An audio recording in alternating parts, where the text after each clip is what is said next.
Chapter 37:25. She hadn't even finished her clamorous words. Suddenly Yuhan's wrist, which was held tightly, loosened. She heard Yuji's impatient voice, "If you want to prove your love, then accompany her to die." At that moment Yuhan became quiet. Yiqing Luo laughed softly as she looked at Yunu's twisted face and smiled. "See, it's not that I don't want to give you a chance to prove your love, but what a pity." Yunu's pupils dilated slowly. Her throat suddenly tightened, as though all her breathing was blocked in her throat. She didn't even have time to struggle. Following that, she felt a shapeless flow of air gushing into her internal organs, as though a sharp blade was cutting everything in her body. She struggled and twisted in pain, but there was no way to reduce the pain in her body. She moaned and even wanted to tear her skin apart, to expel the tearing pain in her body. Suddenly her throat seemed to be pulled by some gas. She cried out in pain, "Ah!" She was in pain, venting. Her mouth kept on screaming Yuhan's name, not knowing when Yiqing Luo had let go of her. She floated in midair, screaming and struggling in pain. She couldn't take it. Her body wriggled as she looked at Yuhan. "Save me! Yuhan, save me!" But that man who kept saying that he loved her. However, when his eyes met hers, he slowly moved his head away. Yuhan didn't move. He had no intention to save her. Yuji didn't hold him back at all. It was him, who had already given up on her. Yunu's screams gradually stopped. In her mind, the words which Yiqing Luo said to her ears inexplicably rang. "Your hearts are all black. Why do you need to talk about love?" That's right. All black. They were all selfish. The so-called talk about love, the so-called pledge of eternal love. Totally not suitable for people like them. So painful. So painful. Yunu couldn't tell if it was Yuhan's giving up which made her heart ache, or the flow of air in her internal organs which made her feel pain. Just as the pain was eroding her, causing her to lose focus. Suddenly, Ghost Girl felt her floating body being pulled into a warm embrace. That warmth seemed to ease the torturous pain in her body. Yunu's heart tightened. Joy spread from the bottom of his heart. Yuhan? She knew it. Yuhan would never give up on her so easily. However, the moment she slowly lifted her gaze, his gaze landed on the figure. Her joyful expression froze on her face. It's you," Yunu spoke in a hoarse voice that was filled with surprise. The man who was holding her was dressed in a loose black robe that covered his entire body. Only from Yunu's angle could she see the man's face under the black robe. In particular, she could clearly see the man's red eyes. The man frowned, his black robe fluttering in the wind. It was as if he was suffering from some great pain. The dark maiden stared blankly at the man. He also saw it clearly. When the man was hugging her, he had to endure the corrosion of the surrounding barrier. That was the enchantment which Yiqing Luo had set up. She wanted the people from the secluded palace, wanted the various powerhouses' cultivators to watch her die in agony. He actually disregarded the corrosion of the enchantment and charged right in front of her. "I'm sorry, I wasn't able to save you." The man's voice was filled with guilt as the hand which was hugging Yunu tightened. Yunu trembled. It was the pain in her body. Chapter 37:26. Yuming, you're so silly. Yunu grinned as she laughed softly. The moment she laughed, a big mouthful of blood gushed out from her mouth. It was accompanied by a painful cough. But she was still laughing. She raised her hand and placed it on the man's face. But before her hand could reach the man, her body convulsed violently. The light in her eyes was extinguished bit by bit. The hand that was raised also drooped down weakly. A teardrop rolled down from the corner of her eye. No one knew if this teardrop was complaining about her lack of understanding of people, or was it the guilt towards the man. Once Yunu died, the surrounding enchantment was removed. The man carried the person in his arms as he slowly landed on the ground. His eyes were looking at the person in his arms, whose eyes were shut. On the surface it was calm, but his inner heart was already in turmoil. "Yu Ming." Yuhan pounced over as she stared fiercely at this man who suddenly appeared as she shouted sternly, "Hand Yunu's corpse to me." Yu Ming ignored her. Yuhan pounced forward as she stretched out her hand to snatch Yunu. Before she could get close, Yu Ming kicked her chest. Scram. Yuhan was not prepared as she was kicked to the ground. He flipped over like a carp and stood up. "Netherworld. Yunu is my woman. The person she loves is me. I believe even if she dies, she wants to die in my arms." Yuhan. Yu Ming slowly raised his head. Under the black robe, that pair of scarlet eyes gave off a shocking cold glint. The person who has the least right to say this is you. His voice was icy cold, filled with viciousness. Obviously you could save her, but for your own life you gave up on her. Such a selfish person, what right do you have to touch her? Yuhan was stunned by Yu Ming's eyes. But looking at Yu Nu in Yu Ming's arms, her heart felt especially upset. Yuhan naturally liked Yu Nu. So many years of feelings, it couldn't be faked. But between love and his own life, he chose himself. Yi Qing Luo's conditions, he couldn't possibly agree to it. Even if Yu Ji didn't stop him, he couldn't possibly agree to it. In Nirvana Realm, their ghost hands 5 you had failed time and time again. If they failed this mission again, the Venerable would definitely take their lives. And he would use the cruelest way to punish their incompetence. TSK. Ashin, I'm right, aren't I? Your heart is black and so is your love life. A clear and melodious voice rang out lightly. That laughter was filled with ridicule and ridicule. Yuhan's face instantly turned ashen, and a sinister black aura appeared between her brows. Following the girl's voice, Yu Ming slowly looked over. Yi Qing Luo calmly waved at Yu Ming. Long time no see. Yu Ming lowered his head and took a look at Yu Nu in his arms before raising his head and meeting Yi Qing Luo's gaze. His scarlet eyes seemed to be burning with a sea of fire.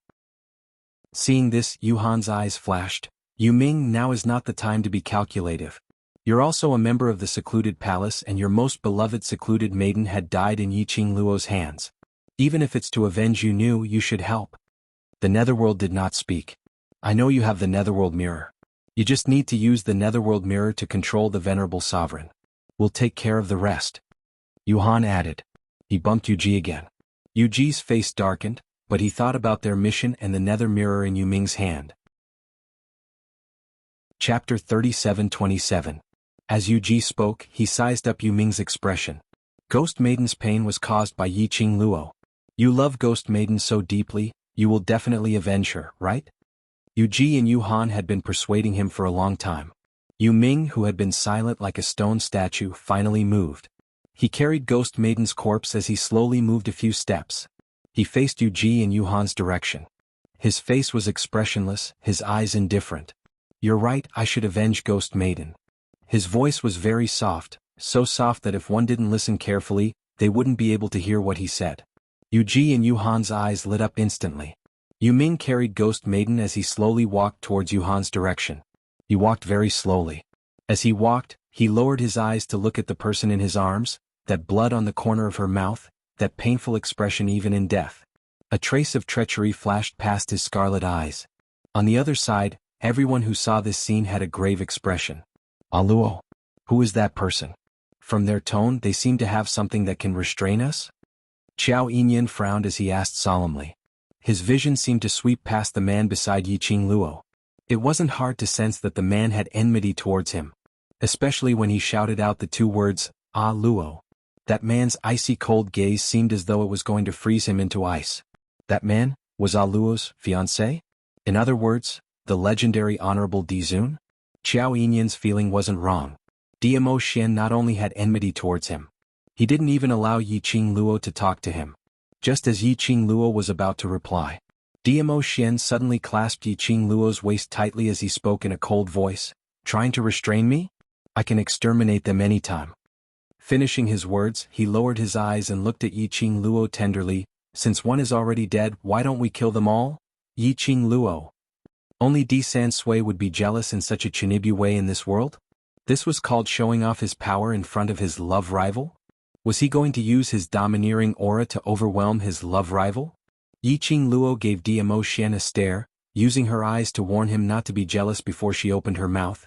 Yu Ming is not someone who can't see things clearly. Furthermore, the underworld mirror which Yuhan mentioned is in my hands. Back in the 21st century, she had taken the underworld mirror from Netherworld's hand and made it hers. Yuhan's plan was going to fail. Furthermore, although she had not spent much time with the Netherworld, but Yi Qing Luo more or less understood Yu Ming's character. She did not think that Netherworld would attack her in order to avenge Netherworld's death. Yi Qing Luo shot a glance at Yu Ming, who was walking towards the cold, and retracted her line of sight. She pulled away Dmo Xian's long body, which was deliberately blocking in front of her, and looked behind Qiao Yinyan, at the unconscious Pei Sheng. How is Sheng? Ever since Pei Sheng's eruption had sent Pharaoh he flying, Qin Wentian's expression had changed. Pei Sheng fainted. Fortunately, Qiao Yinyan reacted quickly and dragged Pei Xing to a safe place in time. Otherwise, Pei Xing would definitely have become the target of those dead puppets. Qiao Yinyan shook his head. He's not awake yet.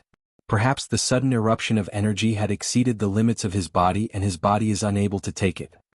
Yiqing Luo didn't feel that it was because it had exceeded the limits of his body. Earlier Pei Xing's eruption. She also sensed it. On the contrary, she felt. Chapter 37-28. Yiqing Luo expressed that they were still considered lucky. Diamo Xian rushed over in time. The pressing crisis had all been resolved. Pei Xing had profited from the misfortune and had the opportunity to advance. Azure Dragon and Shiju were fine. Now, they only needed to think of a way to break the auction's array, to let more people leave the auction, to stop the Palace of Darkness's plot. Yu Han looked at Yu Ming, who was nearing, as her eyes were filled with disdain. But the expression and tone on her face was filled with a trace of flattery and comfort. Yu Ming, pass Yu Nu's corpse to me first. After this matter is over, I will bury her at her favorite place. Saying that, he stretched out both hands towards Yu Ming, wanting to receive Yu Nu. But his hands had just stretched out. Suddenly he felt a piercing pain in his chest. The smile on his face froze. Yu Ming, you. Yu Han's voice was hoarse as she groaned in pain.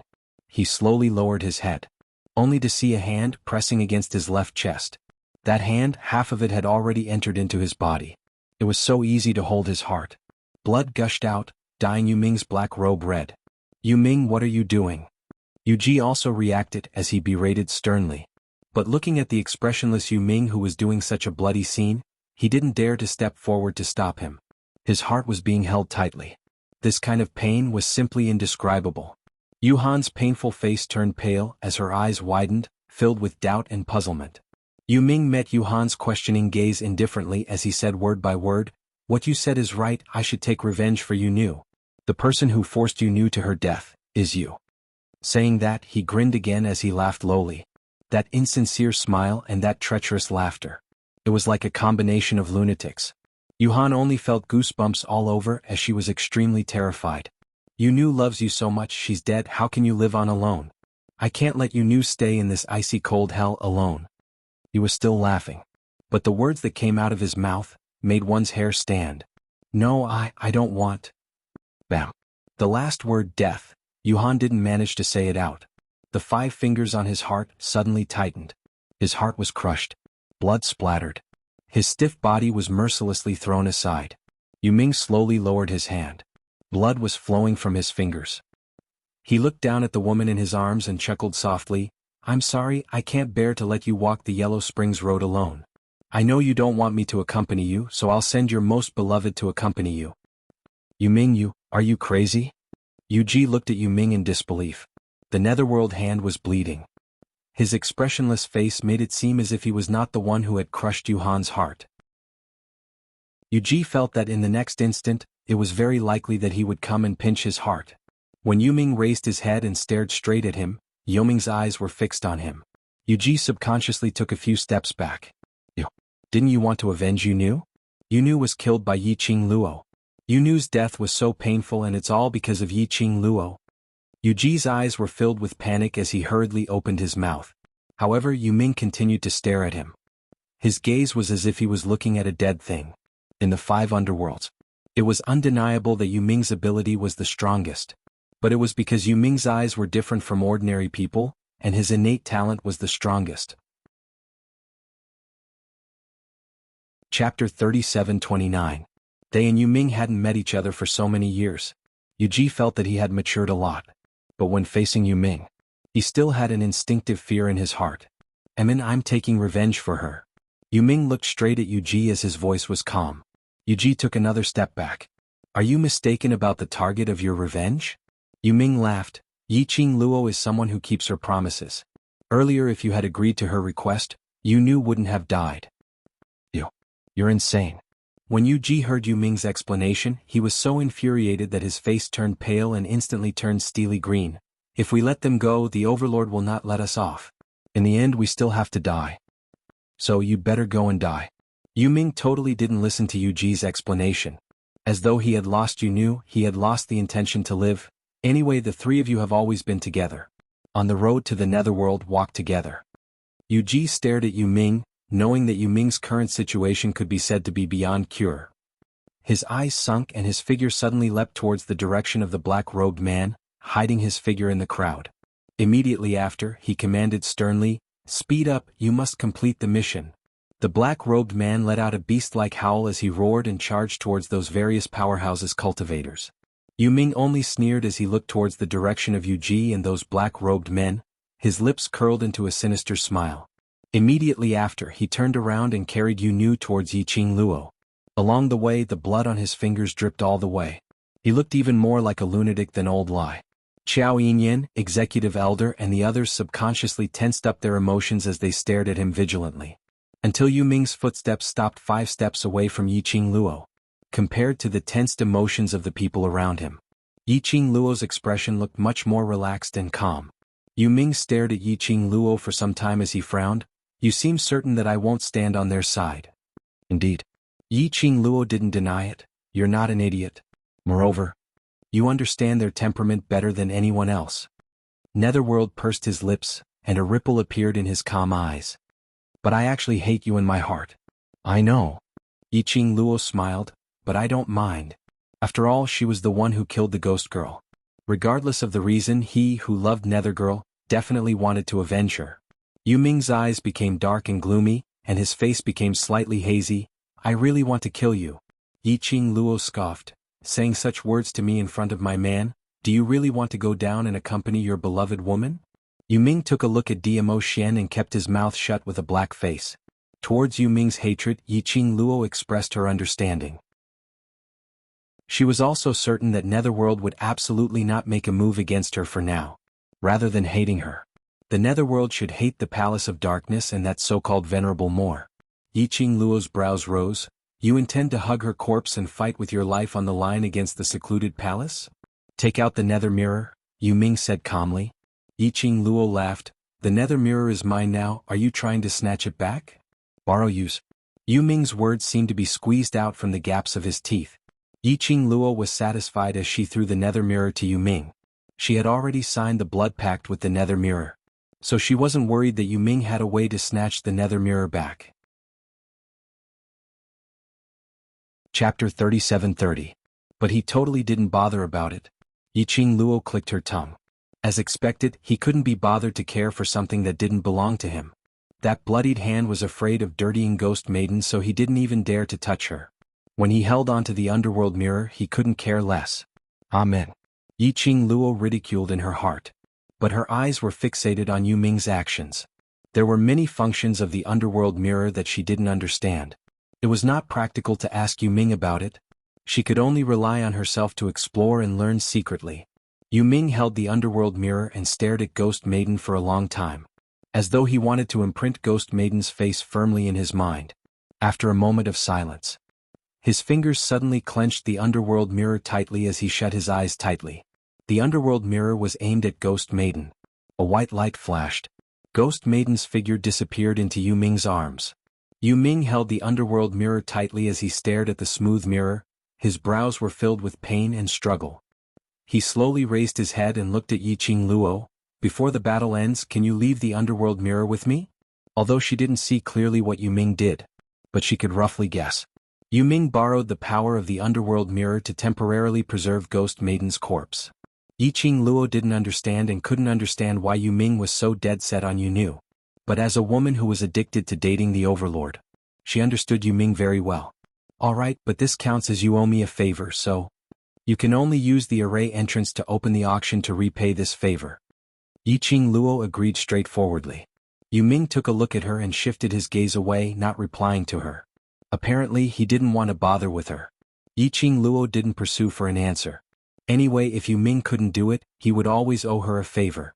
Qiao Yinyan stared at Yu Ming and sized him up for a long time before asking in a low voice, "Can this person be trusted?" He could tell that the relationship between Yu Ming and the secluded palace wasn't ordinary. Yiqing Luo nodded. "Temporarily we can trust him, but we still have to be careful." Elder A was slightly worried. "Since we can't be sure of his safety, why help him? What if he attacks us while we're not paying attention?" "Not for the time being." Yiqing Luo was originally too lazy to explain, but under the current situation, she needed to appease them. She thought for a while and explained the reason in a simple manner. He has a deep grudge against the Palace of Darkness and was once a member of the Palace of Darkness. He is very powerful. If he can help us temporarily, it will be a great help.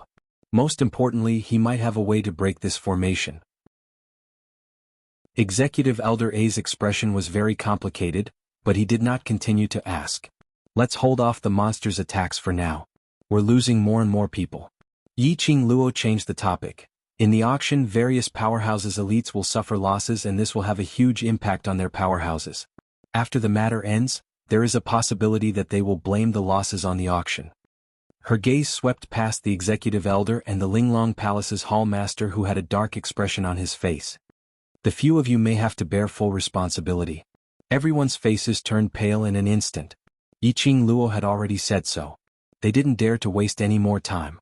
The more they lost, it was even more disadvantageous for them.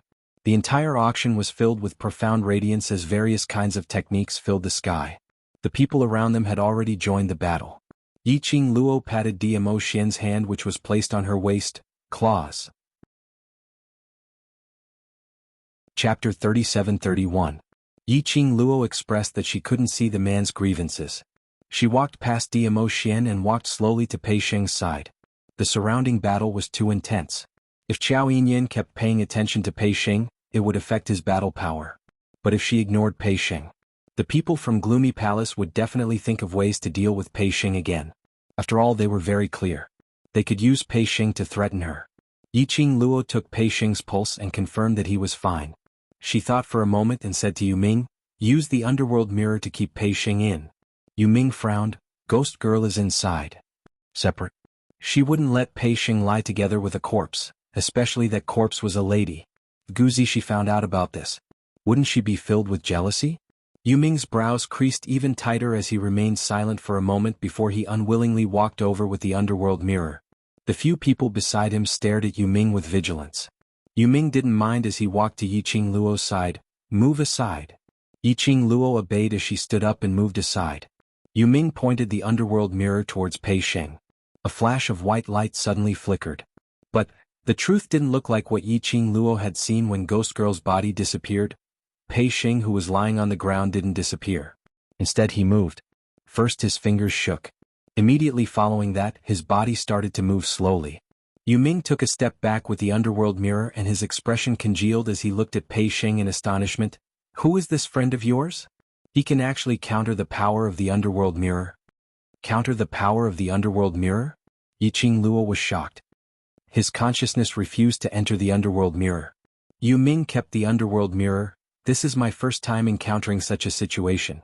Your friend is very powerful." "You mean? Brother Pei's ability is very powerful?" Qiao Yinyan seemed to doubt his own ears when he heard that. Yu Ming took a look at Qiao Yinyan and replied calmly, "Yes, generally speaking, there aren't many who can resist the power of the underworld mirror, even she." Yu Ming pointed at Yi Qing Luo and continued, "I'm afraid she can't resist the power of the underworld mirror." Qiao Yinyan's expression was complicated. "Sheng is indeed extraordinary." Yi Qing Luo pursed her lips. Earlier, when he was restrained by Pharaoh He, the power which he exploded out was extremely strong. Yi Qing Luo half squatted down and was about to stretch out her hand to take Pei Sheng's pulse. But just as he stretched out his hand, a large palm suddenly grabbed her wrist. That palm was extremely powerful. Yi Qing Luo's wrist was in pain. In the next instant, Pei Sheng's body suddenly straightened. His eyes were tightly shut as he faced Yi Qing Luo, emitting a kind of powerful aura which was about to erupt like a volcano. Yi Qing Luo frowned and was about to open her mouth. The man who was facing him suddenly opened his eyes. It was a pair of golden eyes. That's right, gold. Although it was not pure gold, there was also a hint of dark gold. But when Pei Sheng's eyes met with Yi Qing Luo's heart was still shaken. Those eyes, why did she look so familiar? Why do I feel like I've seen him somewhere before? Brother Pei. Qiao Yinyan's voice interrupted Yi Qing Luo's thoughts. Qiao Yinyan was already squatting in between him and Pei Sheng as he stretched out his hand and placed it on Pei Sheng's hand. "You're hurting Luo." Pei Sheng's hand was still holding onto Yi Qing Luo's wrist tightly. The force had no intention of lessening. Yi Qing Luo was just about to say that it was all right. Suddenly he felt something tighten around his waist. Her feet left the ground as she fell into a warm embrace. Chapter 37-32. Xian. Yi Qingluo's arms immediately encircled the man's neck. The man clasped her waist tightly and looked at Pei Sheng and Xiao Yinyan in an unfriendly manner. It's all right, Sheng just woke up and his mind isn't clear. Yi Qingluo comforted him with a smile as her little hand caressed the man's face and used her fingers to wipe away his smile. Dmo Xian's expression was still gloomy. Yi Qingluo felt that this time round, Di San Sui's vinegar jar was getting more and more sour. Not only sour, it was developing towards 2 years old. Yi Qingluo changed the topic. Xian, have you realized that Sheng's eyes seem rather familiar, as if I have seen it somewhere before? You seem to be especially concerned about that kid called Pei Sheng? Dmo Xian lowered his eyelids as his peach blossom eyes locked onto Yi Qingluo. His slightly lowered voice was obviously oppressive. Yi Qingluo?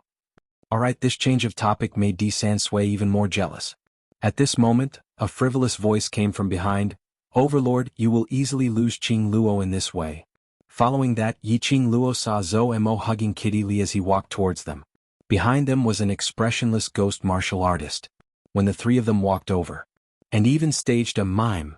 When Kitty Li saw Yi Qingluo, her pair of animated eyes lit up. She wanted to rush over.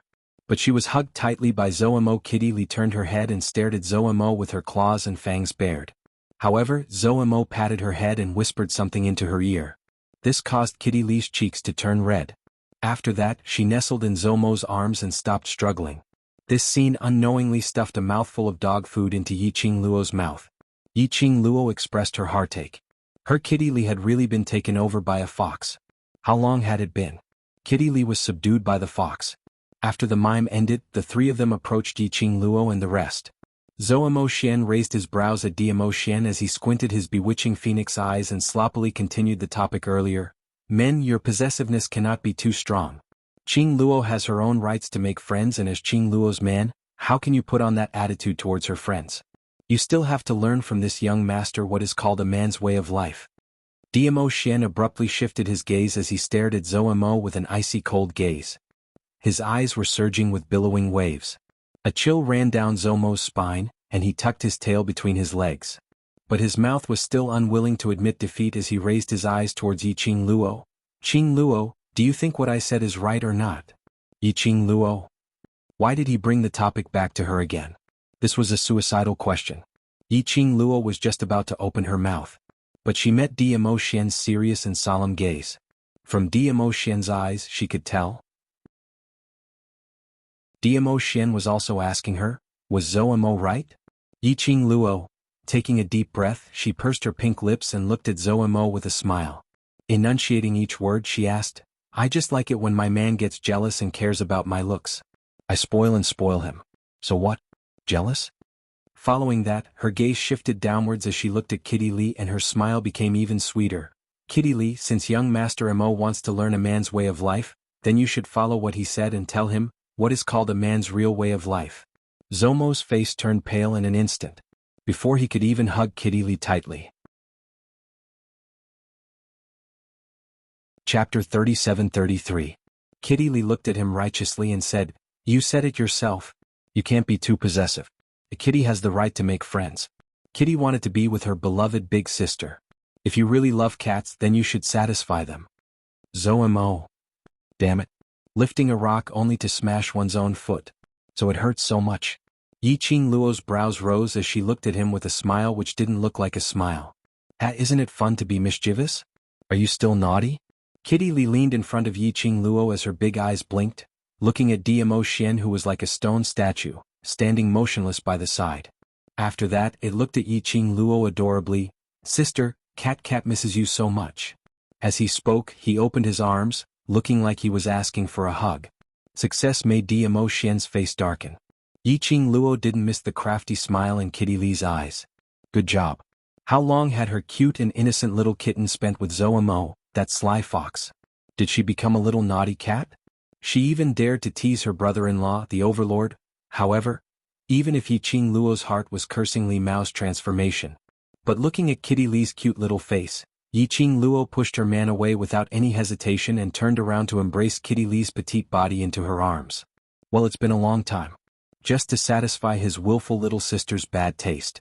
While satisfying Kitty Lee, Yiqing Luo also paid attention to her man's emotions. After hugging Kitty Lee for a while, she let go of Kitty Lee and whispered, "Be good." Then she coughed lightly, "Let's think of a way to break this formation first, then we'll find a place to reminisce. The evil Yin energy in the surroundings is getting denser and denser. If this goes on, the profound practitioners of the various powers might be affected by the evil Yin energy." Kitty Lee acted coquettishly, unwilling to leave Yiqing Luo. However, she was still dragged back into Zomo's arms. Yiqing Luo smiled like a flower as she hugged Diamo Xian's waist again, her chin resting on his chest as she beamed. "Ah, Xian is so incredible, there must be a way, right?" It was just a smile. One took the initiative to throw herself into his arms. The gloomy expression on the man's face brightened up. "Luo." Xiao Yinyan waited for Yiqing Luo to finish her conversation with her old friend before calling out. Yiqing Luo looked over. Xiao Yinyan raised his chin in Pei Sheng's direction. "Brother Pei seems a little off. I don't know what's going on. I tried talking to him but he didn't respond." As soon as Pei Sheng woke up, his reaction of grabbing her arm was indeed very strange. Yiqing Luo pulled Diamo Xian along as they neared Pei Sheng. Pei Sheng sat on the ground. His body was stiff and he sat up straight. His arm was still bent in the same position as when he was grabbing her wrist. Even those golden eyes remained the same as before. What was going on?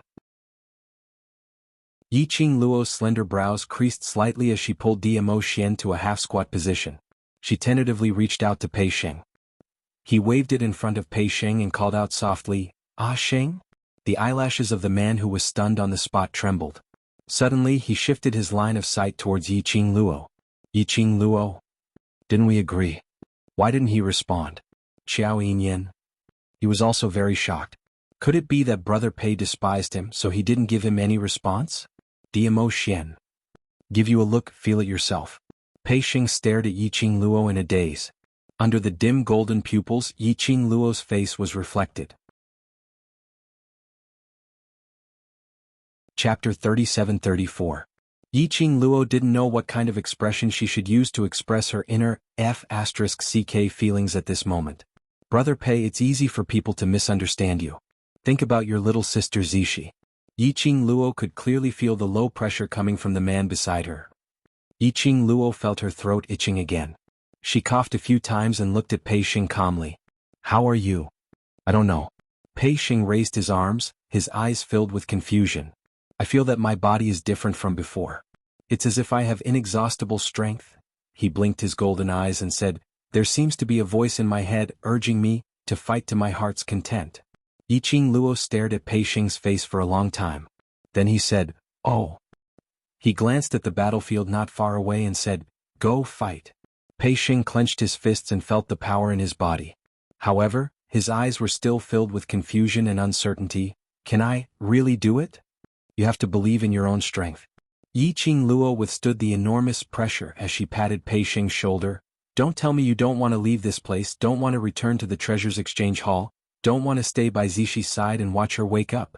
No one knew if he had mentioned Ju Bao or Zishi's name. The perplexed man's eyes flickered a few times and became more resolute. Yiqing Luo retracted her hand and continued, "Haven't I said this before? Zishi will either wake up today or tomorrow. If she knew that you were trapped in the auction's array, what would she do? If she forced her way into the auction in order to find you, you should know very well how dangerous it is inside."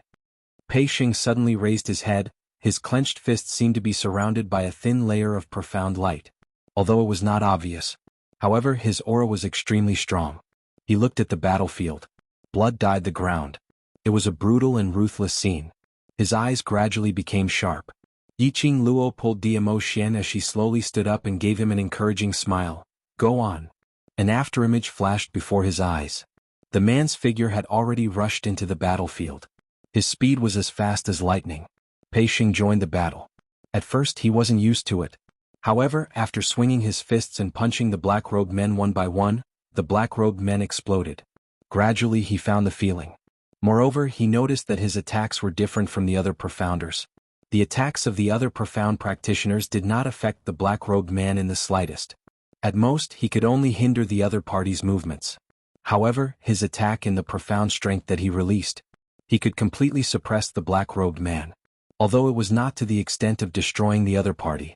It could also make the black-robed man lose the ability to fight.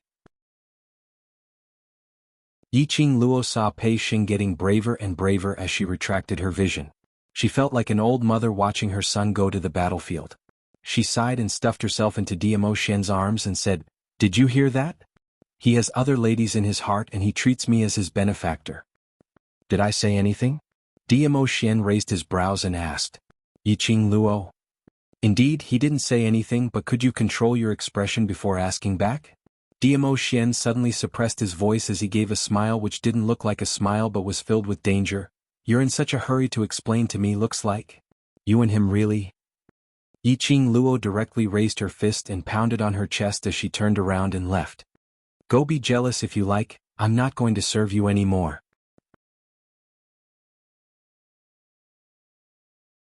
Chapter 37-35. Don't think that she didn't know what he was thinking. Wasn't he intentionally finding trouble? Waiting for her to coax him? His ultimate motive was to let her use the way he wanted to satisfy him, to compensate him. Amen. She had long seen through his little tricks. Coax him? He now come and coax her obediently. After Yiqing Luo charged into the battlefield, Azure Dragon and Shiju followed closely behind. After Azure Dragon charged into the battlefield, he let out an angry roar.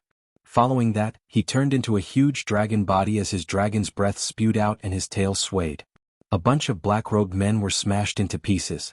The entire auction sky and the surrounding air was filled with a terrifying hurricane. In fact, the spirit formation barrier that enveloped the auction hall was trembling non-stop from the Azure Dragon's berserk power. Large tracts of air waves were like ripples on the surface of a lake, as it rippled in circles. The auction fell into a state of violent shaking. Even the ground began to crack like a spider's web, with countless fine cracks densely packed together. It showed that Azure Dragon was really infuriated. Shiju was Azure Dragon's reverse scale. "Sir Yuji, what should we do?" Pharaoh he dodged left and right to avoid the flying broken stones as he looked at Yuji, who had a gloomy expression as he asked anxiously. Yuji stared at Azure Dragon viciously without replying. But his expression and the tensed muscles on his body could be seen. His current emotions were already on the verge of exploding. They had obviously done all the preparations. They could totally wipe out this bunch of trash from the Earth domain. Yet such an accident happened. Obviously, the Overlord couldn't possibly appear here. They specially separated the Overlord and Yiqing Luo, so that they could deal with Yiqing Luo alone. Obviously, Death God Castle's Castle Lord couldn't possibly appear here. But unfortunately Zhu Wuxian appeared just like that, and he even stood on Yiqing Luo's side in an absolutely protective manner. Full of confidence, he brought his corpse puppets to the auction to carry out a massacre. He had not expected that before it even started. Out of their 3 nether, 2 of them were dead. Now in the ghost hand's 5 nether, there were only him and Yu Ming left. But Yu Ming was obviously planning to betray the Palace of Darkness. It could be said that this mission, they had suffered a huge loss. If this went on, this mission might really fail. His eyes suddenly darkened. No, he absolutely could not fail. Those fools were not afraid of death. But he didn't want to die. Yuji narrowed his eyes as if he had made a decision. Then he looked at Pharaoh Crane.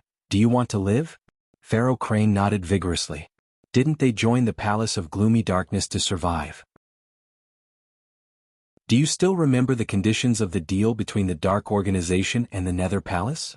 Yuji asked. Pharaoh He's expression froze and the muscles on his face twitched. Finally he said, "I remember. The Palace of Darkness will help us take revenge and reform the dark forces. They will also help us awaken the King of Darkness at his peak." He paused and said the next sentence with difficulty and reluctance. "If the Palace of Darkness can do it, we, the dark forces, will all surrender to the leader of the Palace of Darkness and become a part of the Palace of Darkness. As long as you remember." Yuji pursed his lips. "After this mission is completed, bring me to the King of Darkness's resting place." Pharaoh Crane's expression stiffened. So fast? Are you prepared to awaken the King of Darkness?" Chapter 37-36. Pharaoh He quickly lowered his head. "No, I wouldn't dare." Yuji gave a cold harumph. Yiqing Luo has too many helpers by her side. Palace of Secluded Darkness also needs to develop their helpers. Awakening the King of Darkness will give us an additional helping hand. After saying that, he made the final decision. "It's decided. After we leave the auction, We will head to the King of Darkness's resting place. Pharaoh Crane was very nervous.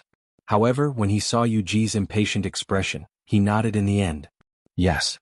The Pharaoh of the Dark Forces who was once high and mighty. With a wave of his arm, tens of thousands of people responded. But now he had to rely on others to survive. This was a great humiliation to Pharaoh He and the Dark Forces. It was not that Yuji did not notice the unwillingness in Pharaoh He's eyes. He just couldn't be bothered. Ever since the Dark Forces joined the Abyss Palace, the Dark Forces were just a tool to be used. Want to make a comeback? That was impossible. Yuji's eyes flashed past a glint of disdain, but the words he said were still in a normal conversational tone. Keep a close eye on the Overlord and Death God Castle Lord. Today's mission absolutely cannot fail. I'll go deal with Yiqing Luo and that dragon. You. Pharaoh Crane widened his eyes. Yiqing Luo and that dragon were hard to deal with. However, Di Zun and Death God Castle's Castle Master were even more difficult to deal with. How could he keep an eye on her? However, Pharaoh He was not allowed to refuse. Yuji had already leaped up and charged in the direction of Azure Dragon. A dense evil aura emanated from his body. Yiqing Luo shot a glance at Yuji as her lips curled up, sneering as she flicked her fingers. The gourd flame fan that was originally aimed at the black-robed man suddenly closed. Shortly after, a mysterious light surrounded the glowing flame fan. The profound energy that soared to the sky was like a sharp blade, as it shot straight towards Yuji's face. When the evil Yin Chi collided with the bright red light, the air vibrated. The dark force collided. A huge burst of sparks exploded. Immediately after, a huge leopard's claw slammed down on his head. Yuji immediately dodged to the side.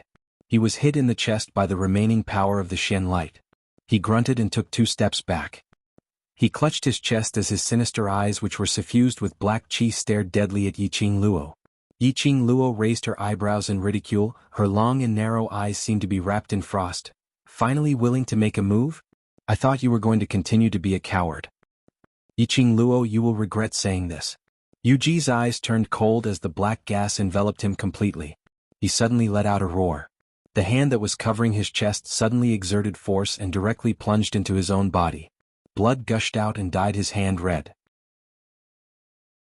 However, it was as if he couldn't feel the pain. The expression on his face contorted and became crazed. The corners of his mouth curled up into a horrifying sneer. What is he trying to do? Suicide. Yiqing Luo was stunned by Yuji's actions. Old Man Song said seriously, Little Luo, don't let your guard down.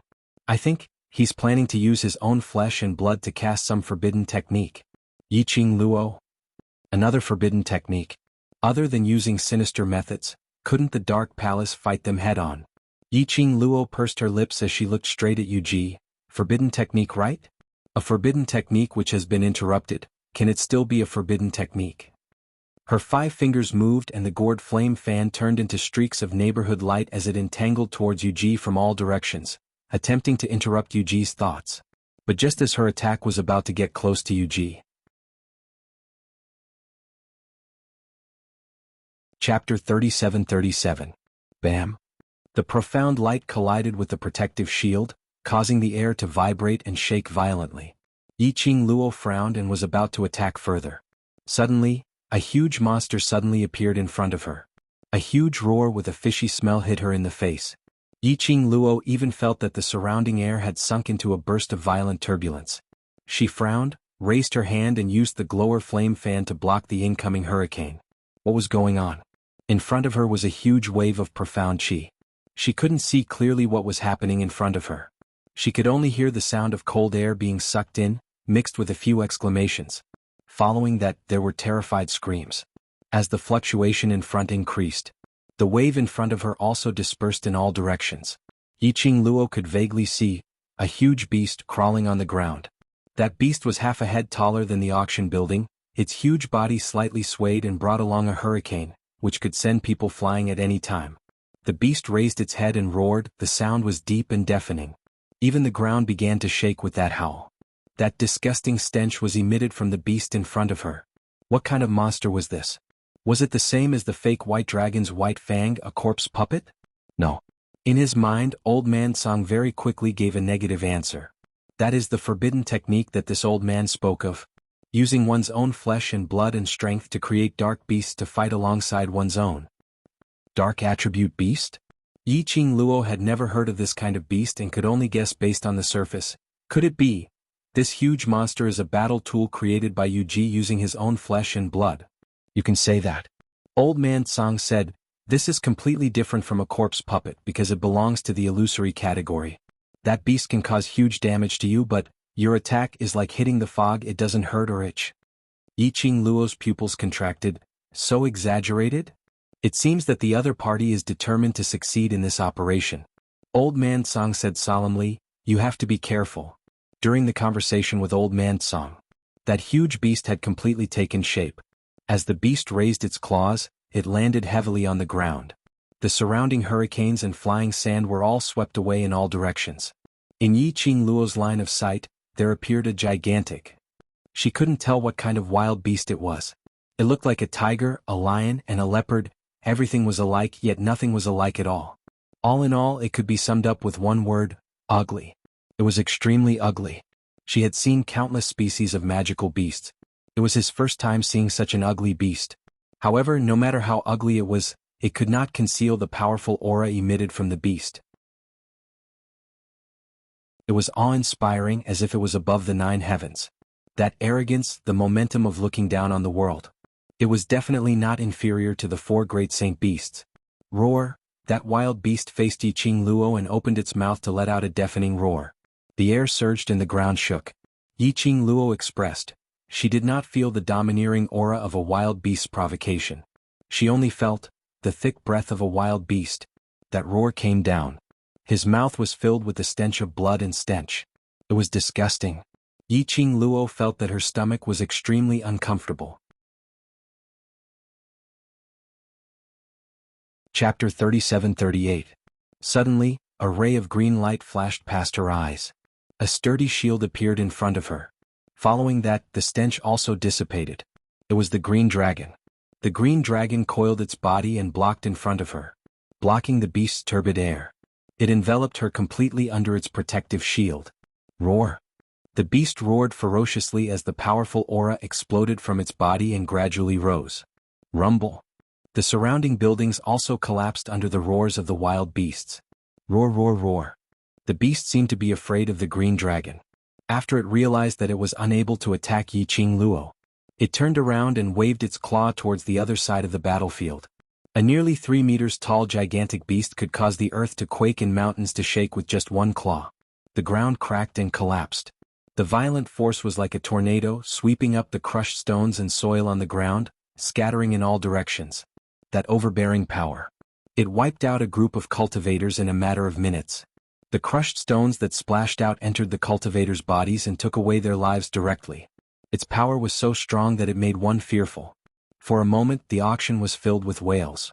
When the cultivators from various powerhouses saw this beast, they thought of that white dragon monster which had been slashed. Apparently, this beast in front of them was much more powerful than that white dragon monster. They didn't even have a chance to retaliate. Were they really going to? Doom today. Everyone's mood instantly fell to the bottom of the valley. The atmosphere of despair filled the air. Roar! The beast was very satisfied with everyone's fear towards it. Accompanied by Yuji's cold laughter. The beast suddenly leaped up and flew into the sky. That huge body was extremely agile. With this leap he jumped several zhang high into the air. The hurricane that was stirred up by his body carried the momentum of a tempestuous wave, and it forced the surrounding profound practitioners to fly backwards. Screams came from everyone's mouths. After the beast leaped up, it quickly rushed down in their direction. Heavens! Is this beast trying to crush us to death? Quick! Spread out! Help! Help! The crowd watched as the beast's huge body fell like a huge meteorite. A majestic and thick dark force followed. The entire sky was filled with violent profound energy like a tide. It was unstoppable. A single monster was enough to annihilate all the elites from the major forces. What kind of terrifying organization was this? Those profound practitioners who were sent flying didn't even have the chance to dodge. They could only look on helplessly as the huge beast charged towards them. Boom! Kaka! Kacha! The huge explosion was deafening. A berserk power swept out. Even in the air there seemed to be cracks appearing. The space trembled and a surging wave of energy slammed into everything in the surroundings. Everyone's hearts were in their throats. Fear and despair before death took over his entire heart. However, under this earth-shattering explosion of power, none of them felt their lives slipping away. The feeling of surviving made everyone feel both shocked and joyful. They widened their eyes and looked at the sky full of dark rays and confusion. Not far from them, the enormous monster smashed into the group of black-robed men. The ground caved in as a result of the monster's attack. A huge pit was created. Many black-robed men were smashed into pieces. What was going on? Wasn't that monster smashing them? Chapter 37-39. The next moment, the doubts in everyone's hearts were answered. In the deep pit where the monster had collapsed, a red figure suddenly appeared. The red-robed young lady had a devastatingly beautiful face, a pair of long and narrow eyes, as though the stars were ravaging. She was obviously dainty like a flower, but her cold and murderous aura made one's heart tremble. Like a beautiful death god who had walked out from hell. Like a poppy which made one suffocate, yet not daring to touch it. In that huge deep pit, the young lady's figure was extremely petite. When she leapt into the sky, a green light flashed and the green dragon spiraled, protecting the young lady in it. The green dragon's scales glowed brilliantly, giving off an extremely cold and chilling aura. You only have this bit of ability?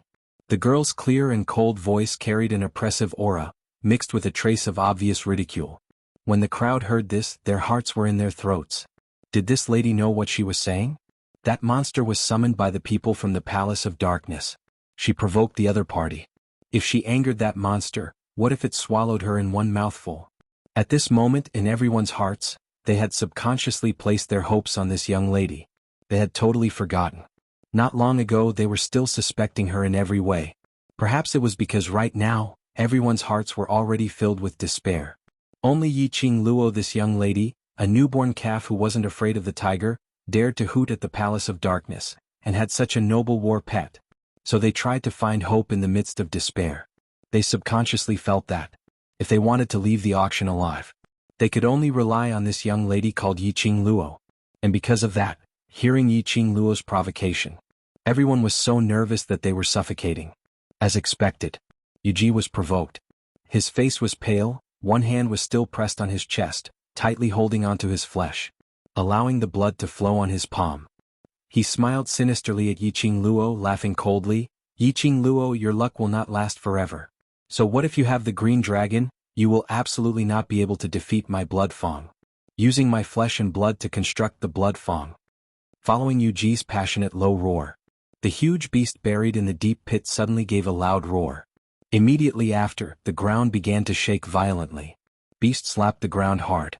Its huge body instantly leaped out of the deep pit. A stream of black yin qi instantly wrapped around the wild beast. Yuji raised his head and stared at the wild beast. His hand, which was in his chest, went deeper into his chest. His face contorted in pain. However, the corner of his mouth was still hanging in a twisted arc. Blood fang, suck my heart's flesh and become stronger. Fresh blood stained Yuji's arm.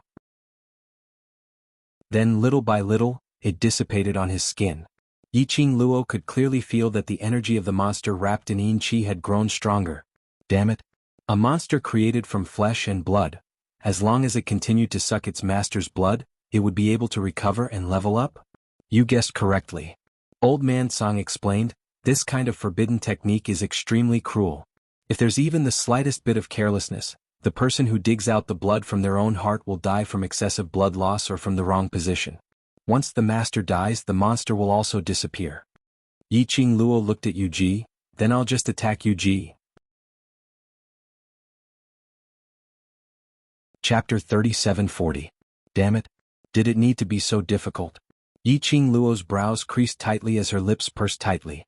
No matter what, killing this wild beast called Blood Fang was obviously an unrealistic thing. She could only think of a way to deal with Yuji. She gripped her glower flame fan tightly as her figure moved, nearing Yuji's direction. Yuji only sneered when he saw that. His gaze turned cold. Blood Fang, which was surrounded by black qi, turned into a bolt of lightning as it charged towards Yiqing Luo. That speed was even faster than Yiqing Luo by several times. Yiqing Luo's brows creased as she quickened her footwork. The glower flame fan in her hand swiftly swept away the wind blades as it pressed towards Yuji. Azure Dragon twisted Blood Fang. Blood Fang was still able to find a gap to use his own body to block Yiqing Luo's attack. Following that, he turned around and pounced towards Azure Dragon. This kind of dark attributed wild beast will automatically block fatal attacks for the host. Old Man Song continued, so I said right from the start that it's very difficult to get past the dark attributed wild beast and kill the host. Is there no other way? Yiqing Luo asked. Old Man Song replied, no. Yiqing Luo frowned as she didn't ask any more questions, but focused on finding a chance to attack Yuji. Yiqing Luo's side was already in a battle. On the other side, the various powerhouses clenched their teeth as they started to join the battle between the black-robed men. At this moment, they could only choose to unite as one and fight with their backs against the wall. The terror of the opponent was something they had seen very clearly. If they didn't take advantage of the situation where Yiqing Luo was suppressing that monster to finish off these small fries, when Yiqing Luo couldn't hold on any longer, they would be in danger.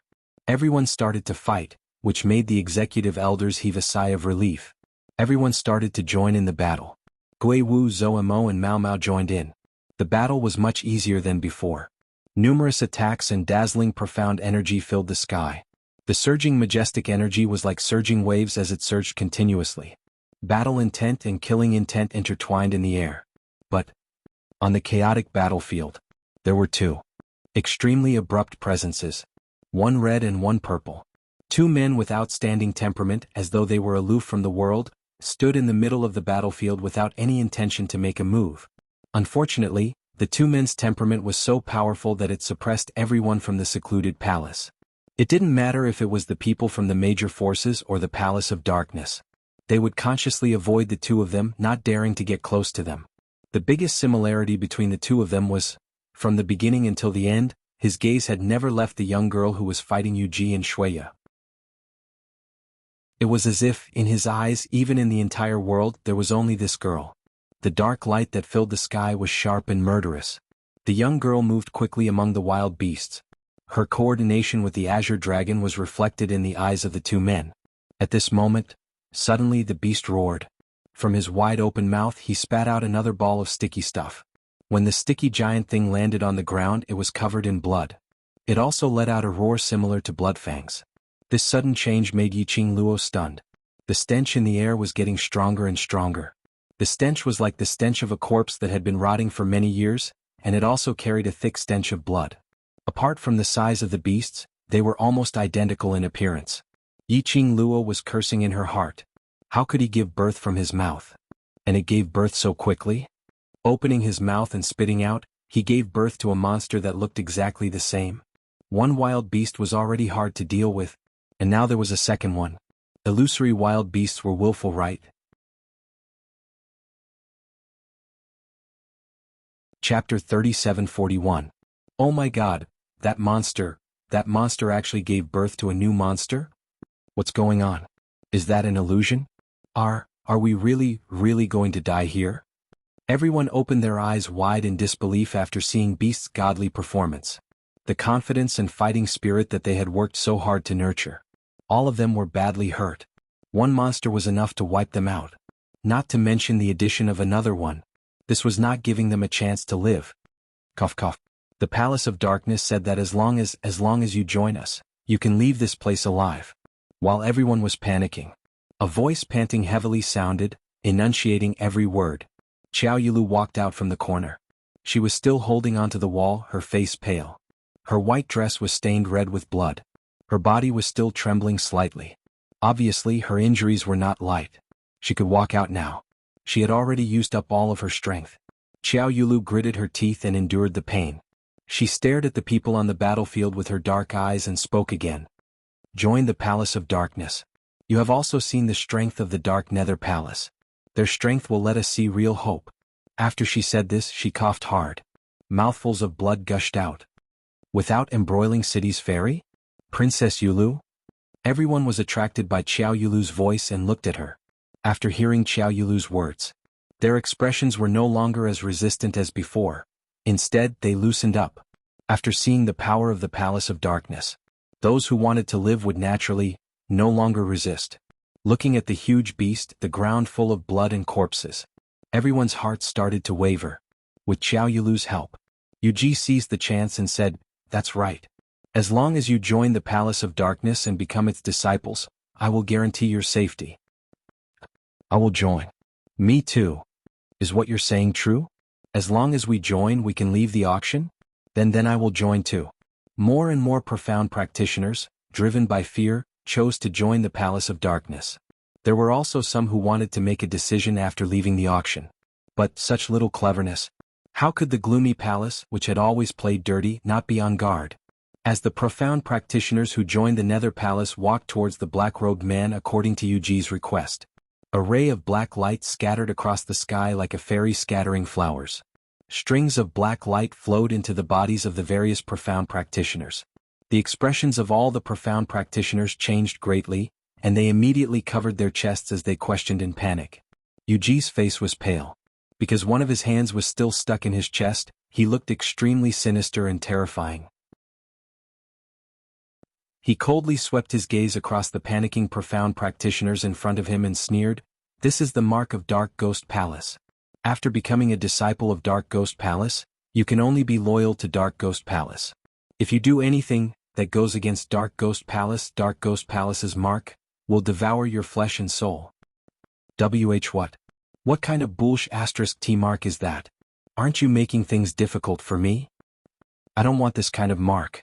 Quickly expel it from my body.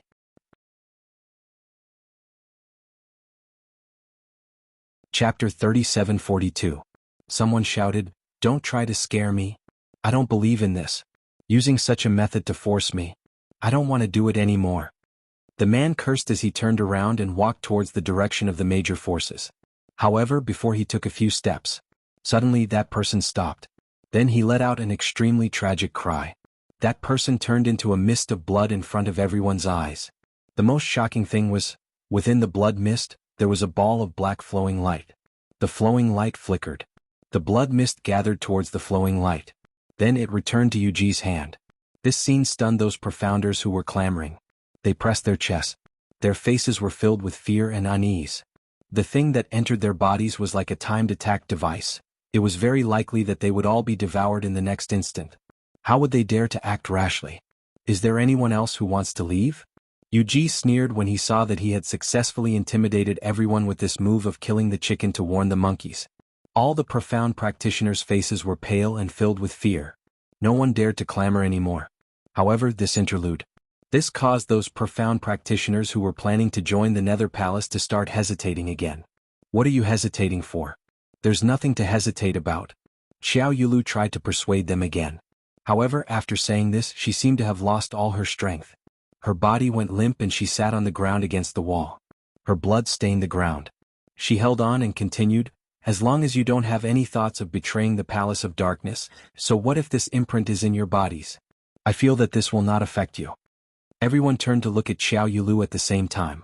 They seemed to be struggling with Xiao Yulu's words. Yuji threw a look at Pharaoh He. Pharaoh He's eyes flashed slightly, but he did not say anything and flew towards Xiao Yulu. Pharaoh Crane landed behind Xiao Yulu, and with an indifferent expression, he took out a medicine bottle that was suffused with black gas from his spatial pocket. He poured out a medicinal pill and threw it at Xiao Yulu's feet. His voice was cold and aloof. "This is a medicinal pill given to you by the Palace of Gloomy Darkness. After consuming it, your injuries will be healed." His arrogant attitude made Xiao Yulu frown. However, her fatigue and injuries had worsened, and she no longer had the strength to argue with the Pharaoh Crane. As a matter of fact, Pharaoh He threw the pill to her. In her heart she did not want to eat it. However, when he thought of what had happened to the people from the Palace of Darkness, he felt that it was a pity. She still took a deep breath, raised her hand forcefully and groped for the pills by her feet. His fingertips clenched the pill that was covered in blood and dust. She closed her eyes and swallowed the pill. Pharaoh He glanced coldly at Xiao Yulu before looking at the profound practitioners from the various forces. "As long as you join the Palace of Tenebrous Shadow and remain loyal to it, you will definitely be rewarded handsomely. What the Dark Nether Palace doesn't lack are all kinds of secret skills and precious elixirs." As he spoke, Xiao Yulu, who had been on the verge of death, quickly stood up after swallowing a medicinal pill. She looked at her own body in surprise. His face was no longer pale from his severe injuries. His eyes were filled with vigor. "Thank you, Palace of Gloomy Darkness. I swear to follow the Palace of Darkness to my death." Xiao Yulu was wild with joy as she said to Pharaoh He. Pharaoh He snorted coldly, then leaped and returned to the group of black-robed men. The speed of Xiao Yulu's recovery left all the profound practitioners speechless. They heard Pharaoh He's words again. Chapter 37:43. Those cultivators who stood at a high position wanted to raise their profound grade the most, to become even stronger. Profound grade, ability, was the only standard to determine their position. The strong were respected. Only by becoming stronger would they be able to stand firm and live for a longer period of time. The conditions proposed by the Palace of Gloomy Darkness were indeed tempting to everyone. Everyone had witnessed Palace of Darkness ability with their own eyes, and there was no way to deny Palace of Darkness's power and various shocking secret arts. What they could learn. For example, to summon the white dragon monster earlier? For example, to be like these black-robed men, to be able to use it to become immortal, invulnerable and impervious to fire and water. For example, to learn the secret art of creating wild beasts with flesh and blood. For example, to obtain the medicinal pills which Xiao Yulu had swallowed earlier. Consuming one pill, even if one was on the verge of death, he would be rejuvenated. For example. Wait a minute, there were many other benefits. In comparison, joining Palace of Darkness didn't seem to be a loss at all. Birds chose a good tree to nest in. People walked towards higher ground. This had nothing to do with betraying the original family or the original powerhouse. At this moment, there were even more cultivators who abandoned their own powerhouses and joined Palace of Darkness. When Xiao Yulu saw this scene, a sinister smile appeared in her eyes. Yu Ji sneered as his lips twitched as he looked at Yiqing Luo complacently. See, this is the human heart. This bunch of trash's ability, originally can't be compared to my dead corpse army. Now, you don't have the advantage in terms of numbers. He staggered backwards a few steps. Blood flowed down his arm. And speedily dissipated in the direction of those two enormous monsters. His malevolent expression was as he laughed coldly. Yiqing Luo's slender brows were tightly knitted into a bundle. Yiqing Luo could understand each cultivator's choice. She couldn't say that they were wrong. But she couldn't agree with their actions. Once one was branded with the word traitor to a person's life, this was a term which could never be washed away. No matter which powerhouse it was. Betraying the first time. They would definitely betray the second time. This kind of people were not trustworthy and not worth to be friends with. Yiqing Luo was very clear on the reason why Xiao Yulu supported her dispirited body to persuade everyone. Xiao Yulu was the first person to join Palace of Darkness. If she didn't persuade more people to join, her reputation would be completely ruined. Now, he had persuaded so many profound practitioners from the various major powers to join him. If he said it out loud, it was just for the sake of survival and to become stronger. To put it bluntly, she was just finding a few scapegoats to protect her good reputation. Those cultivators who joined the Nether Palace, Yiqing Luo didn't want to waste her breath to feed them any chicken soup. In any case, they would eventually regret their choice today. Yiqing Luo's attention was focused on the two gigantic wild beasts in front of her. From time to time he would attack and harass the Azure Dragon. Facing two different-sized wild beasts with similar strength, Yiqing Luo was getting more and more strenuous. She just couldn't show it. If her aura was slightly weaker, the morale of their side would weaken as a result. The Palace of Gloomy Darkness would have a chance. The two sides were still fighting. The executive elders were still shouting loudly to boost morale. But it still couldn't stop them. More and more profound practitioners surged towards the Palace of Darkness. Yiqing Luo's side gradually fell into a disadvantageous position. The morale of the struggling crowd plummeted, and they no longer had any desire to fight. The reason why he insisted on standing here. Chapter 37:44. The sky was dyed red by the dark clouds that were shrouded in blood. More and more profound practitioners fell to the ground.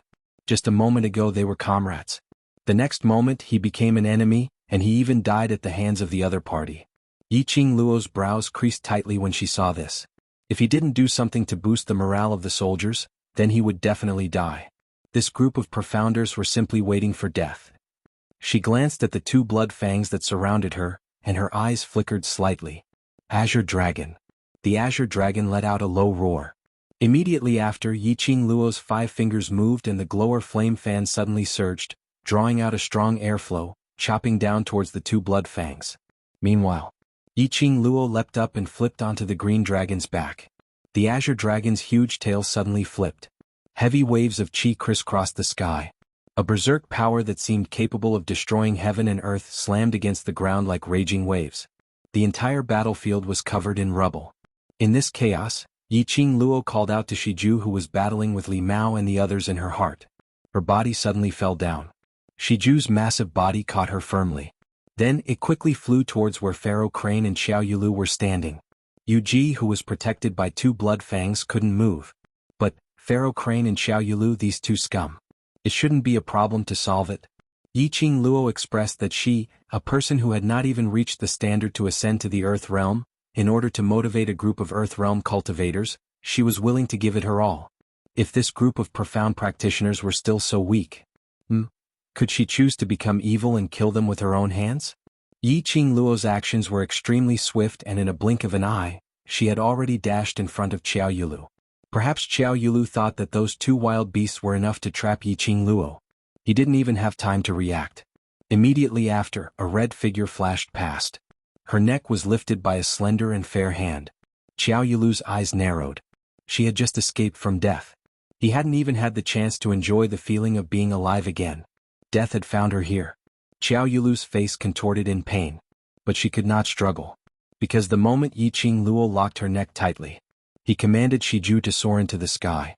Xiao Yulu was grabbed by the neck by Yiqing Luo, hanging in midair for a parade. Yiqing Luo! Pharaoh Crane exclaimed in disbelief as he looked at Xiao Yulu, who was suspended in the sky. He cried out in alarm. This caused the profounders of the various powers to look over. Wasn't she killed by those two monsters? How? This girl is too strong. She actually broke through the defense of those two monsters. Look. The Empyrean ferry of Without Embroiling City is suspended in midair. The people of the major forces were all shocked and flabbergasted. That gigantic beast could wipe them out with just one. When Yiqing Luo was facing the two gigantic wild beasts, not only was she able to handle it with ease, she was even able to break through their defenses and attack Xiao Yulu when she was unprepared. Everyone looked at the gigantic black panther galloping in the sky, as well as the red-clothed girl on its back. His eyes lit up. Then what shocked everyone the most was that the girl on the black panther did not stop because of this. Her eyes were deep and serene, her slender fingers gripped the glower flame fan tightly as she flipped it. The surging bright red glow turned into densely packed light rays as it was released. That light rays made one's eyes feel a faint piercing pain. Pharaoh Crane frowned as an ominous premonition arose in his heart. He stared at that light for a moment and swiftly retreated to the side. Chapter 37:45. The next moment. Under the densely packed red rays of light, Qin Xiaoyan's eyes widened. No one had noticed that under the bright red light, there was a hint of silver lining. By the time Pharaoh he sensed the chill, it was already too late. The hidden silver threads under the glower flame fan had already wrapped around Pharaoh he. Following that, Yiqing Luo hooked her finger. The glower flame fan closed. Numerous silver threads lifted Pharaoh he's body up. His body was tied up, hanging horizontally in midair.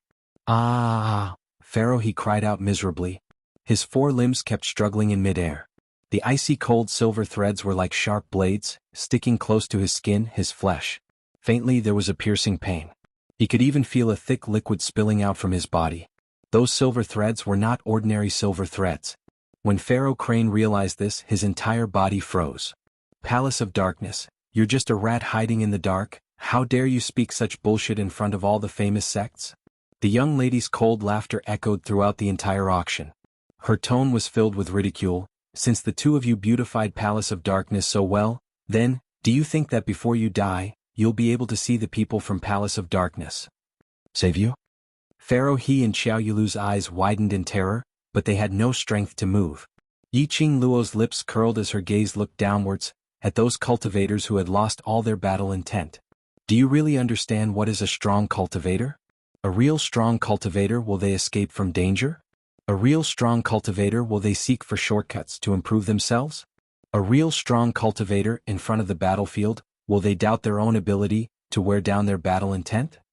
After a few rounds of questioning, Yiqing Luo's voice became sharper. Following that, she gave a cold laugh, revealing some traces of ridicule. The strong cultivator that I think is born from adversity and tempering through battles. Facing an opponent who is stronger than you, even more powerful, shouldn't be fear. But your battle intent is ignited. To improve yourself, to the extent where you are able to battle with the opponent. After Yi Qing Luo finished her sentence, she threw Qiao Yulu, who was in her hands, fiercely towards a direction. If you keep using the mentality of a weakling to face everything, you will be like these trash, waiting to be trampled upon. The feeling of weightlessness caused Qiao Yulu to scream. The fear of falling from such a great height eroded her heart.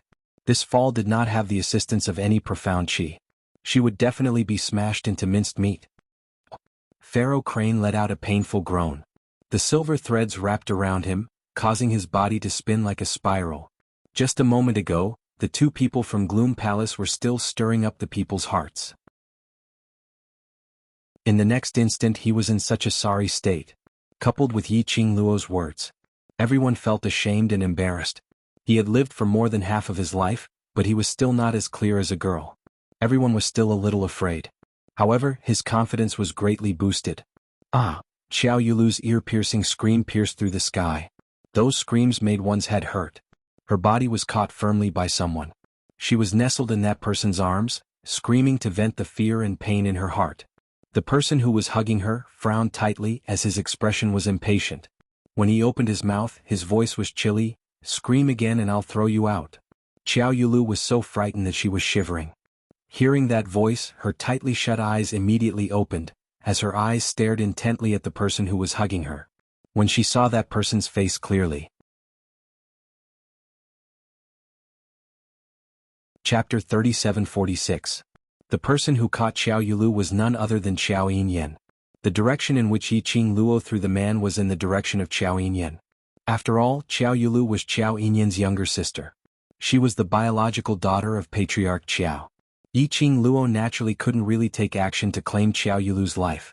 Of course, this was under the premise that her life was not in danger. When she had first arrived in the Earth domain, Qiao Yinyan had always been the one helping her. He had never asked her for anything in return. If she really killed Qiao Yulu, it would be a miracle. How could she face Qiao Yinyan in the future? Even if Qiao Yinyan didn't care about his younger sister. However, kinship and blood ties still existed. This was an indelible fact. How was Qiao Yulu's solution?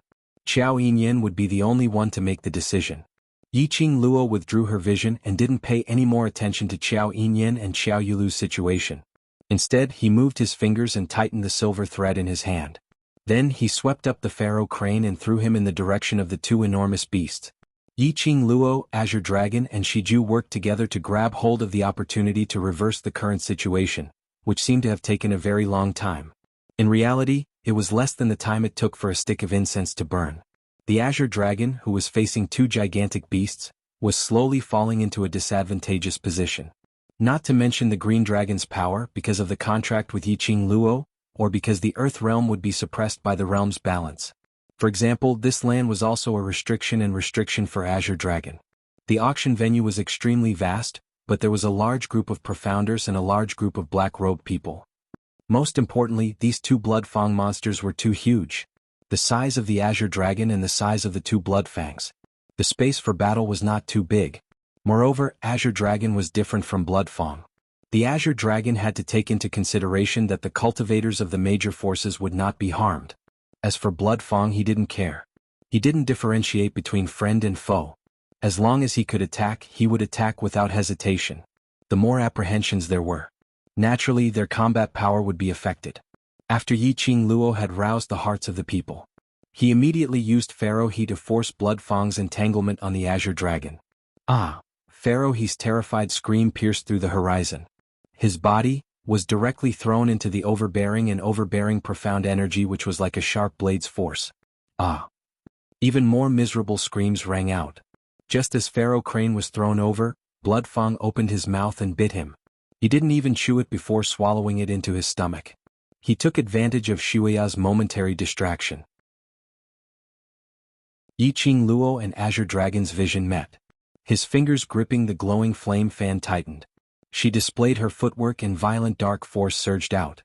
She was as fast as lightning. Under the cover of the Green Dragon, she flew towards Yuji. Profound energy encircled his fingertips. Vast and majestic profound energy surged and roared as it attacked secluded silence. Even the air began to explode with a tremor, the air waves rippled out like ripples. Just as Yi Qing Luo's attack was about to claim Yu Ji's life. Suddenly Yi Qing Luo felt a chill down her spine as an indescribable sense of fear assaulted her body and mind. Her heart trembled. The momentum of the attack quickly slowed down. Immediately after, his body instinctively made a dodging movement. Her reaction speed was fast, very fast. But she could still feel a sharp and majestic energy, baring its fangs and brandishing its claws towards her. Just sensing this energy, Yi Qing Luo felt as though her skin was being sliced open by something, and it was extremely painful. What kind of powerful energy was this? Chapter 3747. Yi Qing Luo didn't know how to describe this feeling. She didn't see anyone. Just a slight sense. Which made her hair stand up as she was extremely vigilant. Only, she was very alert and her reaction was extremely fast. But she was still one step too slow. At the instance when she retreated, the palm wind which brushed past her seemed as though it was going to tear her apart. The surging profound energy instantly swallowed her. The chi wave surged as though it was a huge wave. Yi Qing Luo's face turned pale instantly. Her heart sunk fiercely. The aura of death was spreading around her. Her profound energy exploded as she increased her speed in an attempt to avoid that attack. Even if she couldn't avoid it, she absolutely couldn't die so easily. Just as Yi Qing Luo clenched her teeth, about to bear the heart-wrenching pain from that energy, suddenly she felt a tight grip on her waist. His body was pushed back by a strong and powerful arm, and he fell into a wide embrace. A man's elegant sandalwood scent entered her nostrils. It instantly dispersed the young lady's blood stench. Yi Qing Luo was still in a daze as she fell into the man's embrace, and when her forehead knocked against the man's chest, she finally reacted from the pain. Ah Xian. Yi Qing Luo called out the man's name. The man hugged her with one hand as he raised the other. The wide purple sleeves under the strong qi were like purple clouds rolling and floating. A gust of thick black qi which could be seen with the naked eye swept up the raging wind as it contended against Diamo Xian's raised sleeves. Yi Qing Luo raised her head as she looked at Diamo Xian worriedly. Ah Xian, your body? No problem. Diamo Xian's eyes drooped as his eyes were filled with tenderness as he smiled and shook his head. Yi Qing Luo pursed her pink lips tightly. Where did this sudden and powerful strength come from? Was it another strong helper from the secluded palace? She pursed her lips even tighter. Just as she was about to ask Diamo Xian to be careful, an icy cold voice suddenly rang. Yi Qing Luo, the person who saved you is not only him, there's me too. Yi Qing Luo was stunned as she immediately looked towards the direction of the voice. She then saw a tall figure in that thick black qi faintly discernible. One could faintly see that blazing red robe sweeping past. As he spoke, the clouds of black qi gradually dispersed in all directions. The man's cold and handsome face was revealed, causing one's heart to palpitate. Yi Qing Luo pursed her pink lips. Chu Wuxia. Diamo Xian and Zhu Wuxia, one in front and one behind, blocked that thick black qi. The majestic and powerful profound energy, and the air ripples that spread out in the air. They were all blocked by these two people. The dense black gas slowly dissipated and vanished into nothingness. Unexpectedly, Zhu Wuxin had also helped her. A low pressure floated down from the top of his head. Yi Qing Luo immediately retracted her vision from Zhu Wuxia as she coughed lightly. Zhu Wuxia. Thank you. I don't need young Master Zhu's help, and Luo doesn't need to thank you. Diamo Xian's voice interrupted Yi Qing Luo. He intentionally made a declaration as he hugged Yi Qing Luo's petite body tightly. Chu Wuxia was expressionless. I did it for Yi Qing Luo. She has her own self, there's no need for you to worry. Diamo Xian replied coldly. Zhu Wuxia continued to be expressionless. Yi Qing Luo is my future wife, of course I will worry. Diamo Xian's face turned black. If it wasn't for the fact that the occasion wasn't right. Chapter 3748. To say that his little Luo was his future wife in front of him? Aha! She could feel the fluctuating emotions of the man. Yi Qing Luo immediately placed her little hand on Diamo Xian's chest as she comforted him. Ah Xian, it's a fact that he extended his hand to save me, so naturally I should thank him. Otherwise wouldn't others think that I, Yi Qing Luo, am an ungrateful person? She deliberately emphasized the word, others. Diamo Xian naturally understood Yi Qing Luo's hint. His brows rose as his peach blossom eyes squinted. hugging Yiqing Luo's petite body tightly as he looked at Zhu Wuxian complacently. What Lil Luo said is right, after all he's an outsider. An outsider helped you, so it's only right for you to thank him. He was thankful because the other party was an outsider. Those who truly treated him as their family would not care about anything, whether it was a favor or not. Yiqing Luo's words pleased Dmo Xian. His anger from Zhu Wuxian's words also calmed down. Zhu Wuxian's face was expressionless. No one could tell what he was thinking. But Yiqing Luo could sense that Zhu Wuxian's surrounding icy cold aura had increased by several notches. She knew that her words might hurt Zhu Wuxian. However, she still had to clearly put some distance between the two of them. She smiled at Zhu Wuxian. Thank you, Zhu Wuxian. Zhu Wuxian did not speak, nor did he respond. He only used that pair of calm and indifferent eyes to stare straight at her. There was not the slightest change of emotion in his eyes. This gaze made Yiqing Luo's hair stand on end. Just at this moment, Yu Ji's angry voice broke the silence. Castle Master of Death God Castle, you? What do you mean by this? Unknowingly, Yu Ji was sitting on Bloodfang's head. In front of the huge beast, he was like an ant. If one didn't look carefully, they wouldn't be able to find where he was. Since we have decided not to cooperate with the Palace of Darkness, then I hope that the Castle Lord of Death God Castle will not interfere with all the plans of the Palace of Darkness. Yu Ji gritted his teeth as he spoke. Clearly he had long held a grudge against Zhu Wuxian. Zhu Wuxian glanced at Yu Ji indifferently and ignored him. However, from the corner of his eyes, he caught a glimpse of the two people hugging each other. A dim light flashed in the depths of Zhu Wuxian's eyes. He opened his mouth and his voice was as cold as ice. The reason why we don't cooperate with the Palace of Seclusion is because your plan is to hurt Yiqing Luo. The reason I interfered was because you guys touched her. His words were so straightforward and direct. It was like a passionate confession expressing his feelings. He had to admit it. This kind of words could really move a girl's heart. However, other than looking like a cute girl in front of Dmo Xian, Yiqing Luo didn't have the so-called maiden's heart. This was the second time Yiqing Luo had heard of Zhu Wuxian giving up on the collaboration with the Palace of Seclusion. It was just that this time it came from Zhu Wuxian's own mouth. She didn't have that kind of feeling between a man and a woman. However, he was truly grateful. For her he gave up his goal. This made Yiqing Luo grateful and touched, but also a little awkward. She did not think that there was a relationship between her and Zhu Wuxian. She could make Zhu Wuxian sacrifice for her. That was the goal he had worked so hard for. For a moment she did not know how she should face Zhu Wuxian. Suddenly Yu Ji laughed crazily. Chapter 3749. Shut up. Zhu Wuxian's expression suddenly turned cold. His chilly eyes were filled with a piece of solemnity. Yu Ji laughed loudly. Why? Afraid that I will expose you in front of Yiqing Luo and spoil your image in her heart? You're looking for death. Zhu Wuxian's eyes were filled with murderous intent as his tyrannical profound energy was like a wave crashing towards Yu Ji. Blood Fang leapt up and raised his claws to block Zhu Wuxian's attack. Bam! Blood Fang's huge body flew out heavily as it crashed onto the ground. A wave of earth quaked and mountains swayed. Zhu Wuxian flew up as his red robe flashed past, leaving behind an afterimage as he stepped on Blood Fang's body and flew towards Yu Ji. Just as Zhu Wuxian was about to move, a chilly voice rang, wait. The young lady's voice successfully made Zhu Wuxian, who was in midair, stop his actions. He floated in midair as he turned his head sideways to look at the young lady. Yiqing Luo frowned slightly as she raised her eyes and met Zhu Wuxian's eyes. Following that, she opened her mouth to ask, what did Yu Ji mean by that? Nothing much. Zhu Wuxian replied indifferently. Even though they were separated by a distance, Yiqing Luo could still feel that after she asked this question, the chill on Zhu Wuxian's body became even more intense.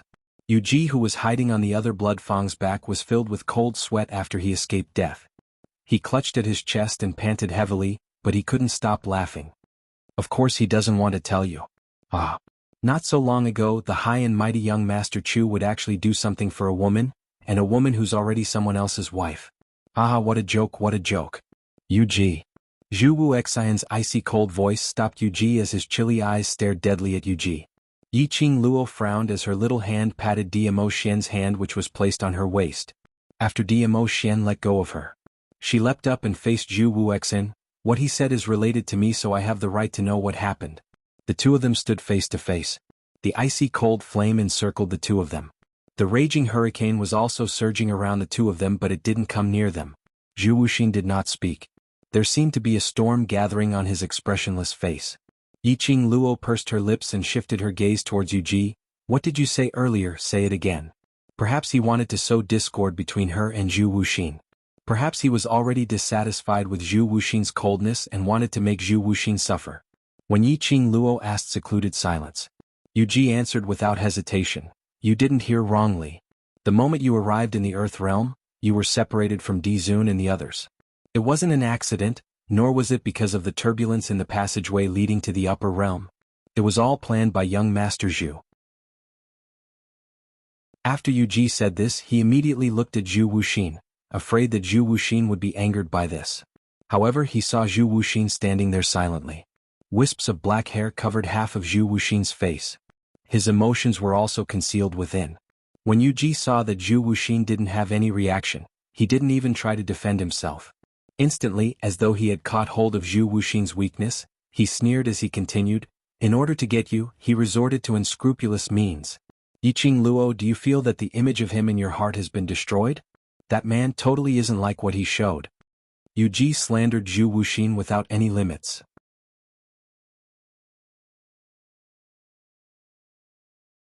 Chapter 3750. It was probably because Zhu Wuxian was worried about Yiqing Luo and didn't dare to make a move. Yu Ji vented out all the unhappiness towards Zhu Wuxian which he had suppressed in his heart. He laughed loudly as he stared at Yiqing Luo's face without blinking, attempting to see the embarrassment and anger on Yiqing Luo's face. He wanted to see Yiqing Luo making a move on Zhu Wuxian in a rage. The best was for both of them to suffer. Then he would be able to reap the benefits from the third party. But Yu Ji stared at Yiqing Luo for quite some time. The most nasty slanderous words were said. Yiqing Luo's gorgeous face didn't have any change in expression from the start to the end. Calm, exactly the same as Zhu Wuxian's expressionless face. Yu Ji's heart shuddered as his throat tightened, unable to spit out a single word. After he stopped talking, Yiqing Luo, who had not moved for a long time, slowly raised her slender brows.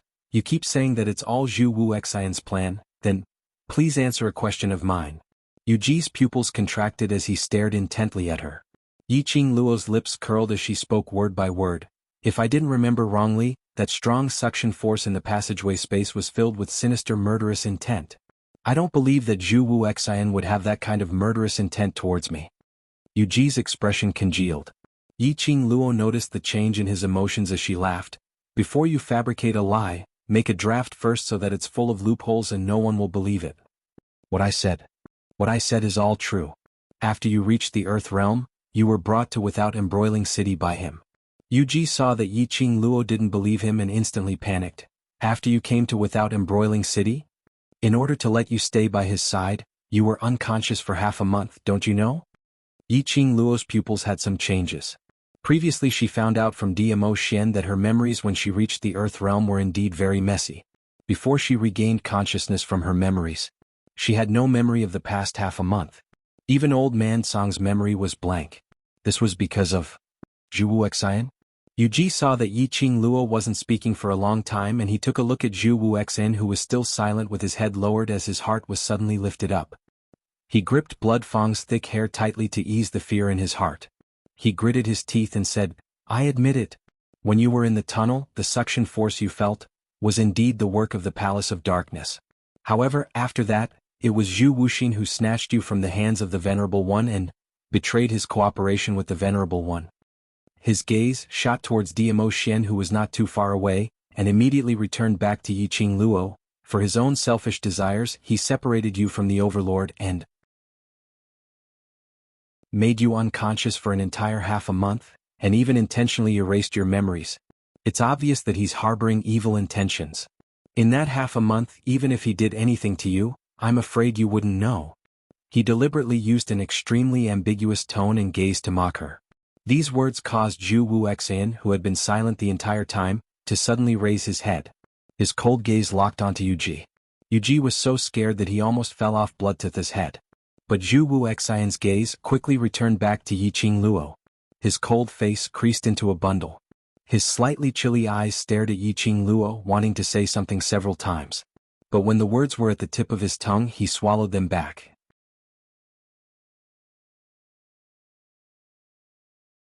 Chapter 37:51. Why aren't you panicking? Why don't you blame Zhu Wuxin? During that half a month he made you betray Venerable Sovereign. How can you still be so calm? Yuji didn't understand why Yiqing Luo was still putting on a calm and indifferent look. Wouldn't ordinary women fly into a rage out of humiliation when they hear such words that tarnish their reputations? Moreover, even a passerby like him knew how jealous Dizun was. Why didn't Venerable Sovereign start a war with Zhu Wuxin out of anger? All of this was completely different from what he had planned. Hearing the urgency in Yuji's tone, Yiqing Luo merely smiled calmly. I don't understand Zhu Wu Xen, but the only thing I can confirm is Zhu Wu Xen isn't that kind of person. She looked at Zhu Wuxin. He also caught the flash of panic in Zhu Wuxin's eyes. She curled her lips and smiled. I am indeed very angry that you trapped me for half a month and erased my memory. But, as for the other things, I believe you won't do them. If I really did it, what would you do? Zhu Wuxin countered with a question, his eyes full of seriousness. Yiqing Luo smiled as she shook her head. You won't. Zhu Wuxin was not someone who would take advantage of others when they were down. If Zhu Wuxin was really that kind of person, he had many opportunities to forcefully take her away and engage in a torturous drama. However, Zhu Wuxin had never done so. He is only paranoid that she is his person. Other than stubbornly wanting to abide by the agreement from many years ago, he would never purposely cause her any trouble. Details tell a person's heart. Even if he did not understand Zhu Wuxin's character, Yiqing Luo was certain that Zhu Wu Xen absolutely would not do anything to her. As for the disillusionment you mentioned before, I can only tell you that it doesn't exist. Yiqing Luo looked at Yuji smilingly as her eyes were filled with ridicule. As for him using unscrupulous means for me, this can only mean that my charm is very big. Yuji trembled as he pointed at Yiqing Luo, his face filled with disbelief. He was so angry that he almost vomited blood. Who would have thought that he would shout at the top of his voice and slander Zhu Wuxin? But it was totally unable to incite disharmony between Yiqing Luo and Zhu Wu Xian's relationship. Instead, he had completely offended Zhu Wuxin. No, it was not just Zhu Wu Xian, and he had also offended that venerable sovereign with a sea of jealousy. If Dizun and Zhu Wuxin made a move, he had no way out. Suddenly, a cold voice came from behind Yuji. When Yuji heard this voice, his entire body stiffened and he straightened his body. This voice made Yiqing Luo and the others' expressions congealed as their bodies tensed up. His body had instinctively entered a defensive state. It was that feeling again. It was a feeling of fear that made one's heart tremble. It was the powerful force that had almost taken her life. Yiqing Luo's breathing instantly congealed as her body seemed to have a heavy pressure pressing down on her. At this moment, she felt a broad embrace behind her. The moment the pressure hit him, the elegant sandalwood fragrance had already dispelled all the negative effects. She arched herself into Diamo Xian's arms and her little hand clutched his robes as she lowered her voice. Ah Xian, it's that energy earlier. Diamo Xian's expression was also grave as he raised his eyes to look at Yuji's direction. Behind Yuji, a black figure flew over like a ghost.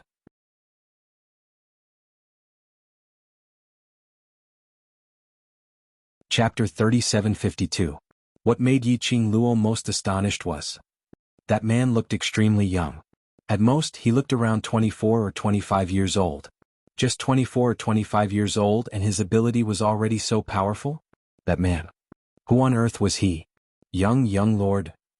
When Yuji saw that man, he started to tremble uncontrollably. He didn't even bother about the hand which was inserted into his chest as he knelt down on the ground and kowtowed with all his might. When his hand stretched out from the hole in his chest, immediately large amounts of blood started to gush out.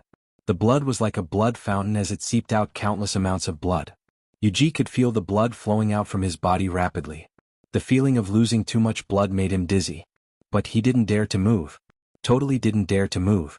He could only allow the blood to flow out from his body. Allowing the two blood fangs to suck the blood that seeped out from his body? Trash.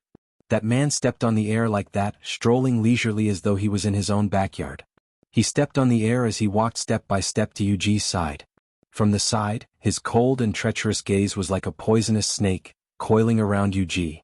Yuji's body trembled even more as he stammered, young lord, I am only. It's just a small task and it forced you to use secluded palaces' forbidden art. If you're not trash, then what are you? The man laughed coldly as he interrupted Yuji's explanation. His smile was sinister. Yes, I'm trash. Yuji didn't even dare to resist as his forehead heavily smashed onto the ground. Since you're trash, then you shouldn't stay in this world. The man's icy cold voice had no trace of emotions. Just as his words landed, Yuji gave a miserable ah as his body suddenly floated into the air. Immediately after, under everyone's gaze, his body exploded and turned into a blood mist as it floated in the air. The death of the host. The two enormous wild beasts also dissipated along with the wind. The entire auction finally became much more spacious. The disappearance of the monsters made the various powerhouses' cultivators whose hearts were hanging in suspense finally relaxed. All of them heaved a long sigh of relief. But everyone relaxed. Yiqing Luo only felt fear surging up her heart. To tell the truth, if it was her, she would never be like this man and kill Yuji so cleanly. After all, the purpose of secluded silence's existence was merely to provide blood for those two dark-type wild beasts. The two beasts were there. It was beneficial to the Dark Nether Palace. But the man didn't. The man didn't hesitate at all and killed Yuji so easily. This action could only mean two things. Firstly, the man only cared about acting cool and didn't think too much about it. Secondly, the reason for that was because the man's strength gave him absolute confidence that he would be able to destroy the auction without any external help. Yiqing Luo was more inclined towards the second option. That man had absolute strength and absolute confidence. The existence of Yuji and Shuya didn't matter. Just now when the man made his move, she didn't even see the man's movements. This was enough to show the difference in strength between her and the man. Perhaps he felt the uneasiness in Yiqing Luo's heart. The arm around her waist tightened a little. She looked up and met the man's concerned gaze. He said nothing, but his eyes were full of concern for her. Yiqing Luo calmed herself down as she shook her head at him. Dmo Xian's fingers circled around her waist as he pacified her emotions. Their gazes met.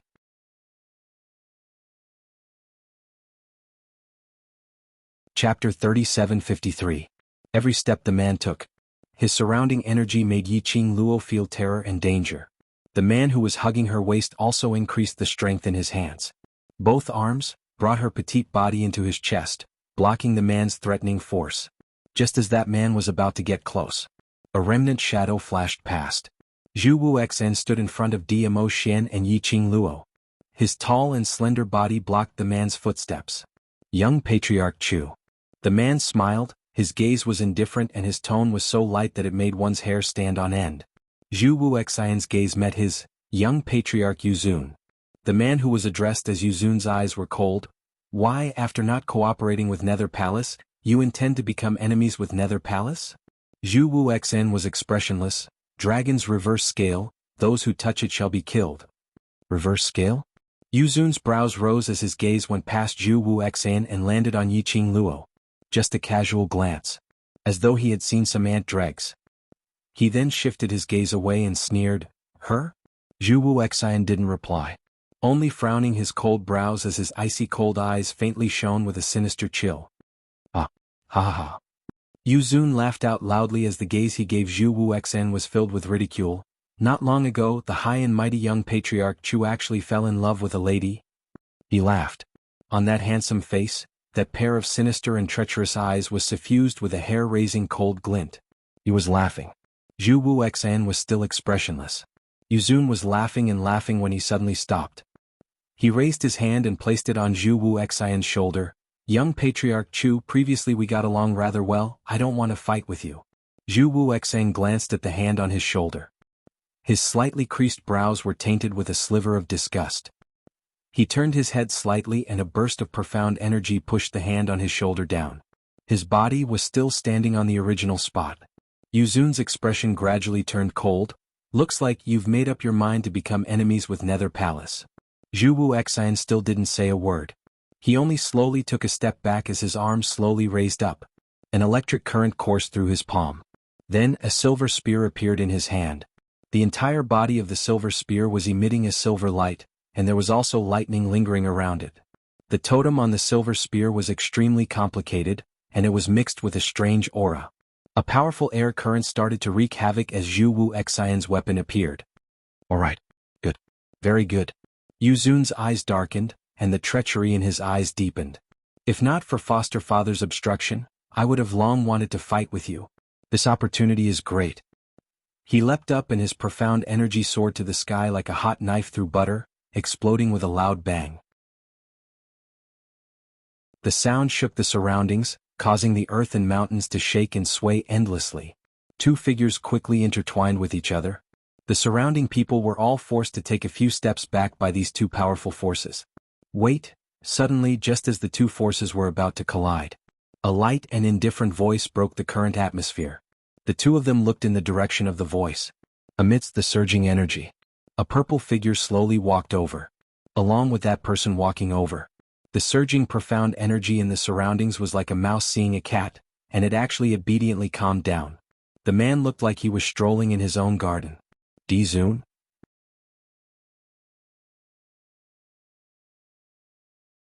Chapter 3754. Diamo Xian slowly walked to Zhu Wuxian's side. He raised his hand. Like drifting clouds, his sleeves fluttered. The aura between the Dark Lord and Zhu Wuxin vanished in an instant.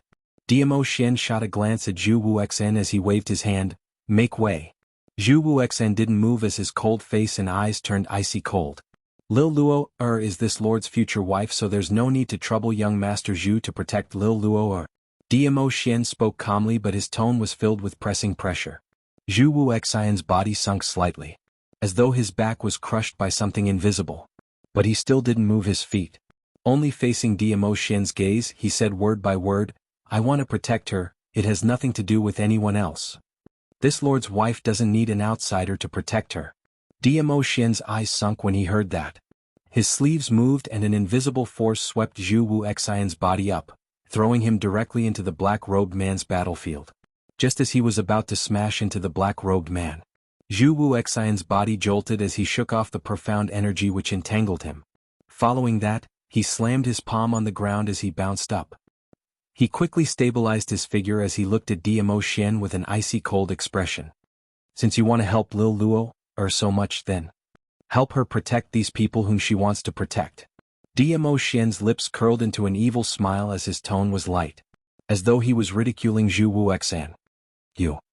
The Nether Prime, who had been silently watching the two of them interact, slowly spat out a word. He looked at Diamo Xian in puzzlement and looked at Zhu Wuxian. Immediately following that, his lips curled into a deep evil smile. "This makes me curious, what kind of woman is she to actually make Diamo and young Patriarch Chu so infatuated with her?" Yu Zun laughed evilly. That pair of treacherous cold eyes went past Diamo Xian and looked at that petite figure behind him. The current Yiqing Luo was standing in the safe zone as she looked at the situation on their side without blinking. Diamo Xian had conjured an enchantment around her, helping her to block that powerful and mysterious man called Yu Zun's aura. Noticing Yu Zun's gaze, Yiqing Luo's brows creased. A chill of fear rose in his heart for no reason. She pressed on her heart and suppressed the uneasiness in her heart. Her mind was filled with the words that Diamo Xian had whispered into her ear when he was setting up the barrier earlier. "He is an old friend of mine." An old friend. What kind of old friend was it? Yiqing Luo didn't delve deeper into it and didn't question further. To be called an old friend by Diamo Xian? Yiqing Luo had only met Baisu. Yu Zun was the second. Apparently, Baisu was an old acquaintance of his and had a good relationship with him. But the Dark Lord was different. From his reaction and gaze when he saw Diamo Xian, Yiqing Luo could conclude that the relationship between these two was not harmonious. It could even be described as tense. "Take your eyes back." Diamo Xian's body moved slightly and blocked Yu Prime's vision. "This sovereign is very easily jealous, so this sovereign's woman, you'd better not look too much." Yu Zun was tickled by Diamo Xian's words as a horrifying laughter burst out from his throat.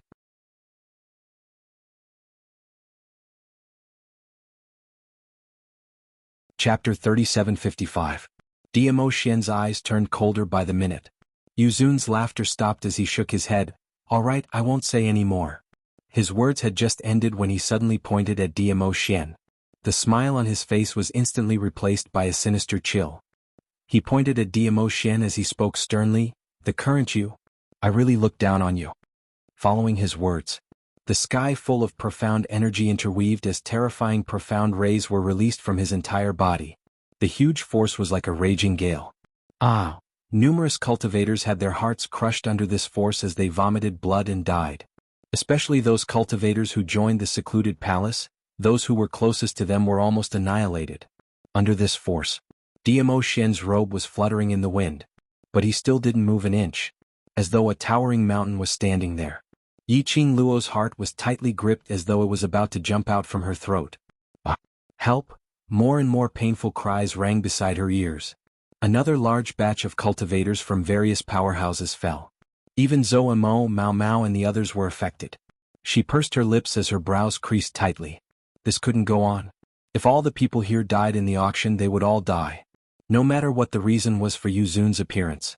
Anyway, Secluded Palace's motive had been achieved. Various powerhouses' elites had suffered heavy losses. If Secluded Palace took the opportunity to attack the Earth domain, Secluded Palace's power would expand accordingly. But this kind of anxiety Yiqing Luo could not reveal it. Although Yiqing Luo wasn't able to sense the confrontation between Diamo Xian and Yu Zun, but she knew how dangerous it was. Especially, now Diamo Xian's body was injured in the spirit-devouring array. If Diamo Xian cared about other people's lives, this would only distract Diamo Xian and he wouldn't be able to go all out. She didn't want to see Diamo Xian getting injured again. Perhaps the young lady's inner struggle and worry was transmitted to Diamo Xian. Or perhaps he had seen through Yu Zun's motive. Just as both parties' forces collided, Diamo Xian's sleeves suddenly moved. A shapeless air wave enveloped the entire auction. If you want to fight, this lord will accompany you. Diamo Xian's lips rose, then let's fight. The figures of him and Yu Zun disappeared in the air wave. Even the air waves that lingered around the auction completely disappeared. Ah Xian. Yiqing Luo's pupils contracted as her heart sank. She patted the barrier of the enchantment. Ah Xian. Ah Xian. Where did Ah Xian go? Why did it suddenly disappear? She hammered the barrier. He was eager to rush out of the barrier. However, the moment she raised her hand and hammered again, like water, the barrier suddenly disintegrated. This made Yiqing Luo's heart felt as though it was being strangled by something, as the anxious and worried emotions invaded her body and mind. Don't worry. Old Man Song's voice came from his mind. Di Zun only used the divine consciousness space to suck him, and that man called Yu Zun into the divine consciousness space to fight. Divine awareness space. Was it similar to the space where she had entered the Azure Dew bracelet?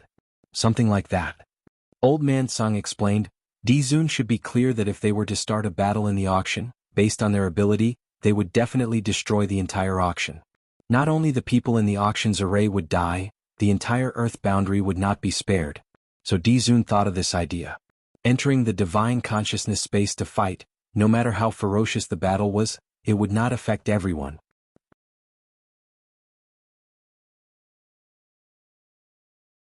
Chapter 3756. Old Man Song was silent for a moment. But he knew Yiqing Luo's character very well. If he didn't answer, it would only make her more worried. He sighed and said, if the venerable sovereign is injured, his divine consciousness will also suffer great damage. Yiqing Luo's petite body stiffened as she looked towards the direction where Diamo Xian had disappeared in astonishment. But, with venerable sovereign strength, he won't allow himself to be injured. Old Man Song looked at Yiqing Luo's look and sighed helplessly. Didn't the Overlord say that for you, he will let himself get hurt? Since he chose to do this, he must have full confidence. If he hadn't reached the spirit-devouring formation and was me, then he wouldn't be like this. Yiqing Luo pursed her lips tightly as her eyes turned slightly red. There seemed to be something pressing down on her heart. It was very, very heavy. She could hardly breathe under the pressure. Little girl? Old Man Song didn't know how to comfort her. Suddenly, an ice-cold voice sounded. He didn't remove the barrier before he left just to let you be sad here. That voice was cold and indifferent. But it was like a sharp blade, fiercely stabbing into Yiqing Luo's eardrums. She suddenly raised her head and looked in the direction of the voice. Zhu Wuxin walked over expressionlessly. You can't participate in their battle and can't help much. Yiqing Luo's heart tightened as her face turned pale. She pursed her lips and lowered her eyes. She knew, with her strength, she was totally unable to take part in the battle between Diamo Xian and Lord Yu. If she was worried about Diamo Xian and forcefully joined their battle, You would only be a burden. Thinking of this, Yiqing Luo's petite body started to tremble uncontrollably. She clenched her fists and her eyes reddened. Not enough, not enough, she was too weak. If she continued like this, when would she be able to walk side by side with Xian? When exactly would she be able to become even stronger? Why was she so weak? Yiqing Luo asked herself over and over again, sentence by sentence. It was as if he was possessed. The shadow and darkness in his heart were expanding infinitely. Suddenly Yiqing Luo's wrist tightened. A sharp pain came. Her consciousness cleared up a little. Before she could react, her delicate body suddenly leaned forward, and her entire body fell into a cold but wide embrace. Yiqing Luo was stunned and wanted to struggle. However, the man's cold voice drifted into her ears. During the first half a month in the land, I hugged you and took care of you like this every day. Are you not used to it? Yiqing Luo's petite body suddenly stiffened. Are you angry? Disappointed? You don't think you should trust me, right? Feeling the reaction of the person in his arms, Zhu Wuxin sneered. Unfortunately, you trust me so much that you think I won't do anything to you. He lowered his head and his breath got closer to her. Yiqing Luo, don't you understand men? Would a normal man be indifferent to a woman that he has been thinking about for so long? His approach made Yiqing Luo's slender brows crease tightly. Yiqing Luo's body shifted slightly as she avoided Zhu Wuxian's approach. However, his arm was still tightly gripping her wrist. It was very painful, but Zhu Wuxin did not intend to let go.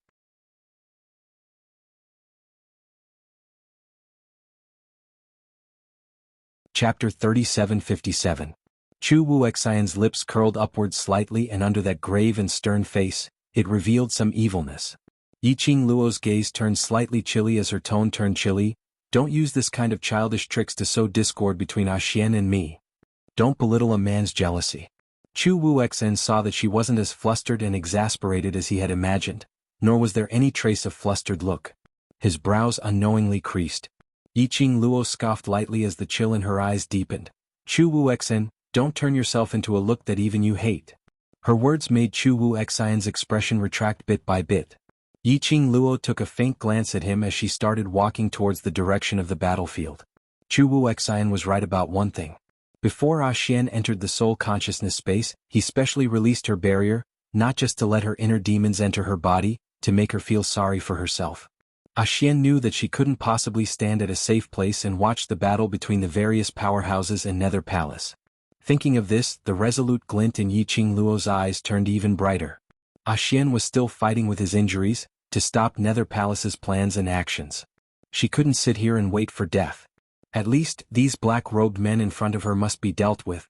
Furthermore, there was no time to lose.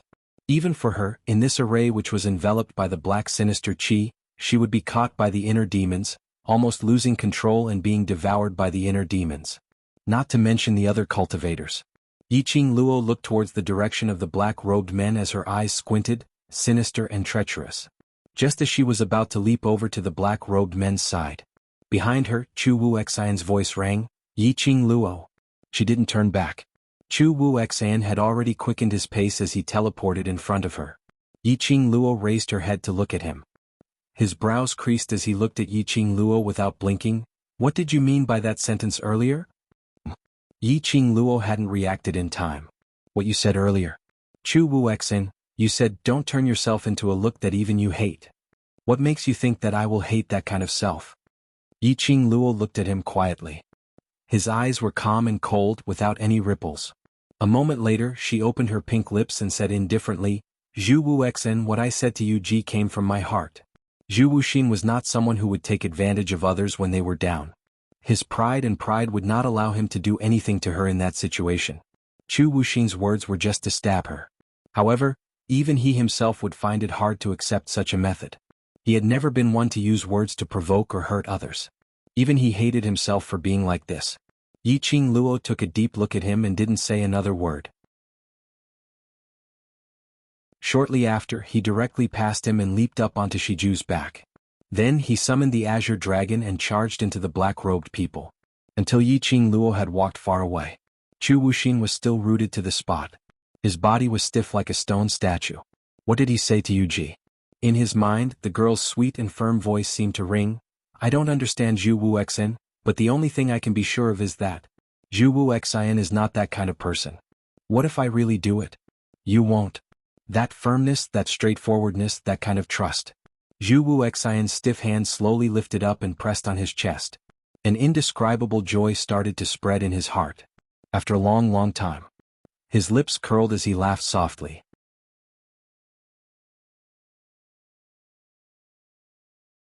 Chapter 3758. The Other Side. After Yi Qing Luo joined the battle, she brought along Shiju and Azure Dragon, totally oppressing those black-robed men one by one as though they were dregs. The three underworlds were all dead. Pharaoh Crane was also dead. The black-robed men of the Netherworld Palace had no one to command. As for the profound practitioners who joined the Nether Palace, when the Nether Prime released his profound energy, a large number of them were killed by the shockwave. Those profound practitioners who were struggling at death's door right now wouldn't amount to anything. Those profound practitioners wanted to beg for mercy. Too late for regrets. But there was no room for regret. They had been imprinted with the mark of the abyss. If he had any thoughts of betraying the Palace of Darkness, he would explode and turn into a bloody mist. It was because they were afraid of death that they chose to join the Palace of Gloomy Darkness. At the same time, Yi Qing Luo brought Azure Dragon and charged into the black-robed men, starting the battle. The surviving profound practitioners of the major forces had yet to recover from their daze. They looked in shock at the direction where Diamo Xian had disappeared, and looked at the red-robed young lady who was protected by the green dragon's huge body. Executive Elder A's face turned pale. His lips trembled as he spat out a few words. Did we hear it wrong? Just now, that purple-clothed man, that's His Majesty. Executive Laoyi asked. The cultivators from the other powers were shaking their heads in disbelief. Dizun, that man, was the overlord. The Dizun who had disappeared for a long time, had actually appeared in the land. Overlord. Di Luo. Yi Qing Luo. City Lord Lu muttered these few names softly as though he suddenly understood something. She said she's called Di Luo and wasn't lying to us. She merely took her husband's surname.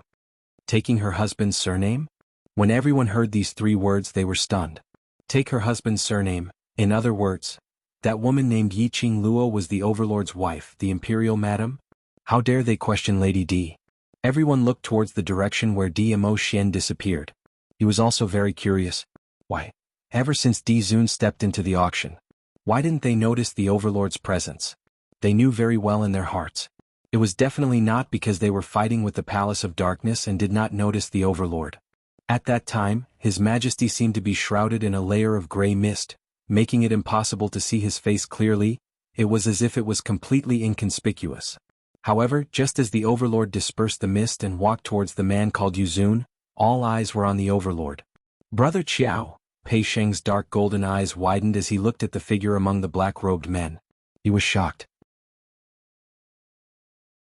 Is she really the wife of His Majesty? At this moment, Pei Sheng was shocked. It looked a little like the shy young man who didn't have golden eyes. Qiao Yinyan did not speak. His expression congealed as he stared fixedly at Yi Qing Luo's direction. In his deep eyes, there seemed to be a whirlpool surging. His energy surged. His silver hair was blown into a mess by the wind, and it hit his face. Brother Qiao. Pei Sheng nudged Qiao Yinyan when he didn't reply. Qiao Yinyan's eyelashes fluttered as he lowered his eyes and met Pei Sheng's dark golden eyes. His expression sunk slightly as he opened his mouth. What are you still in a daze for? Letting Luo fight alone?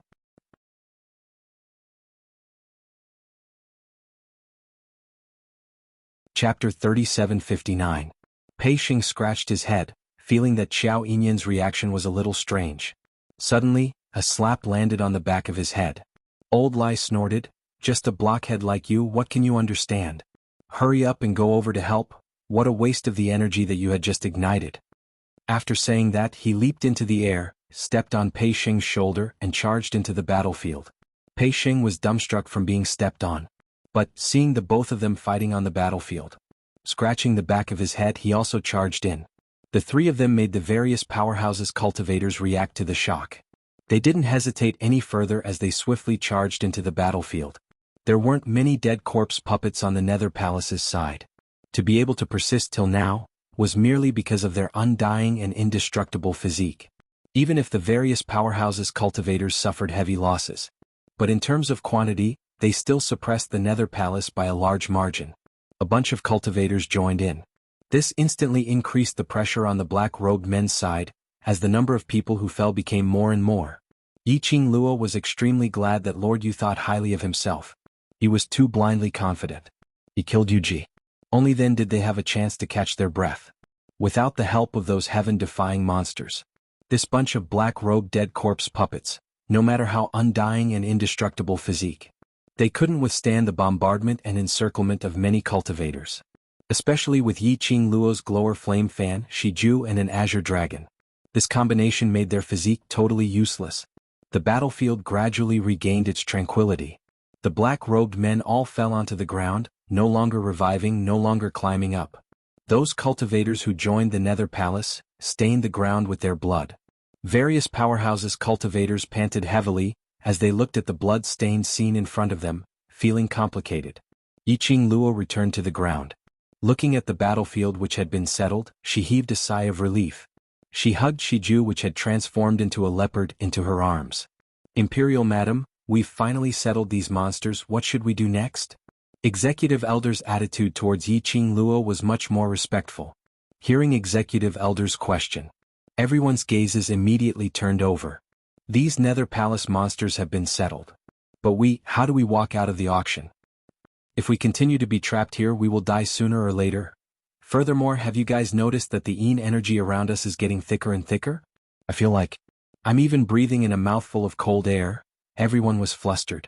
But due to Yiqing Luo's status, they only dared to complain in a low voice. Yiqing Luo's gaze swept across the surroundings. Indeed, the yin qi here was getting thicker and thicker. This meant that the formation was assimilating into the auction. If he didn't think of a way to leave the auction, he would be dead. It was very likely that they would not be able to control their inner demons. In the end, they would kill each other and die miserably here. So, even if they killed all the monsters from the Palace of Darkness, it would be useless. Yiqing Luo closed her eyes. In his mind, he pictured the terrain of the auction, trying to determine the location of the formation core set up by the gloomy palace. As long as there was an opportunity to break the formation, he would definitely be able to break through this formation. After closing his eyes, his other senses would become extremely clear. Yiqing Luo's ears suddenly twitched. She swiftly opened her eyes as her gaze fell onto the ground. What's the matter? Executive Elder was shocked by Yiqing Luo's sudden action.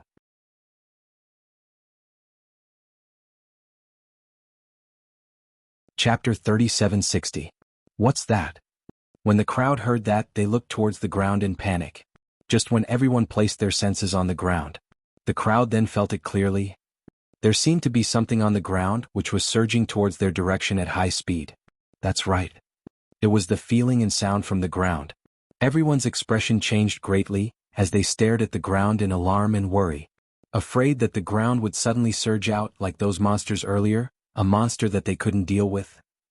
Hiss hiss, rustle, just as the crowd held their breaths and were alerted. A burst of sound of something rubbing against the ground was heard. Quick, look over there. Among the crowd, someone pointed to the front and shouted loudly. The crowd looked towards the direction of the voice. Then they saw. That blood-stained ground, there were some densely packed black things crawling quickly. The crowd also noticed it. Those densely packed things were all things that crawled out from the dead corpse puppets' bodies. One after another. One after another. Like a patch of black sesame, densely spread out in front of their eyes. The crowd instantly felt their scalps turning numb. What are those things? Madam D, what are those? Why are they crawling out from those monsters' bodies? Those things? What are they trying to do? How should we deal with them? The crowd panicked as they anxiously asked Yiqing Luo. When they saw that patch of densely packed black things, even Yiqing Luo felt goosebumps all over her body. What were those things? Even if they asked her, she didn't know. Previously, when they crossed hands with this bunch of dead corpse puppets, other than the dead corpse puppets oozing out yin qi, there was no such situation. Although she couldn't guess what those black things were. But Yiqing Luo was certain. Those things were absolutely not any weaker than that white teeth, blood teeth. Furthermore, these things were even scarier. That is, corpse puppet goo. The green dragon seemed to have recognized those things as its whiskers floated up. His body suddenly made a turn. It spat out a burst of dragon's breath, as it blew those black things which were nearing quickly back. The dragon's breath swept up the wind, covering the sky and covering the earth, densely packed black things, densely laid out in front of them. Then it landed on the ground and speedily rushed towards their direction. When the azure dragon was blowing his dragon breath, Yiqing Luo finally saw the ground clearly. What exactly were those densely packed things? They were black bugs about the size of a fingernail, one on top of the other. Densely packed together, they spread out. Corpse puppet parasite? Yiqing Luo repeated the name that azure dragon said. Parasite? That bug is a goo? The green dragon speedily swept up Yiqing Luo as she floated up into mid-air. What exactly is the corpse puppet parasite? This was the first time Yiqing Luo had seen the azure dragon having such a reaction towards a species. Azure dragon had a headache. The corpse puppet goo is a very evil goo technique. Those who create this goo technique are basically witchcraft masters. I'm afraid the Dark Palace is purposely using these corpse puppet goo to destroy the entire land. Yiqing Luo found out from the green dragon's mouth. The corpse puppet goo was a goo that was raised in corpses since young. It needed all kinds of corpses as fodder, and after being irrigated with fresh blood, the goo worms would be nurtured. This kind of insidious goo worm, don't look down on its small size.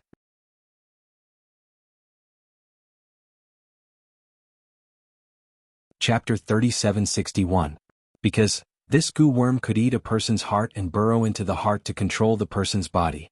As long as that person's body hasn't decayed, the goo worms could control the body and use that person's identity to live.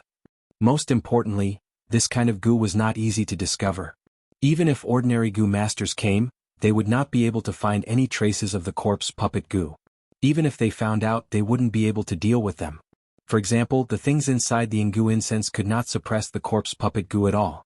Such a sinister and terrifying corpse puppet goo, generally speaking, being able to nurture 10 out of 10,000 goo worms was already considered very successful.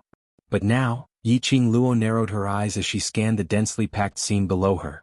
There were at least tens of thousands of corpse puppet goo here. Why are there so many corpse puppet goo? No. Yiqing Luo sat on the green dragon's head as she looked at the pitch black below.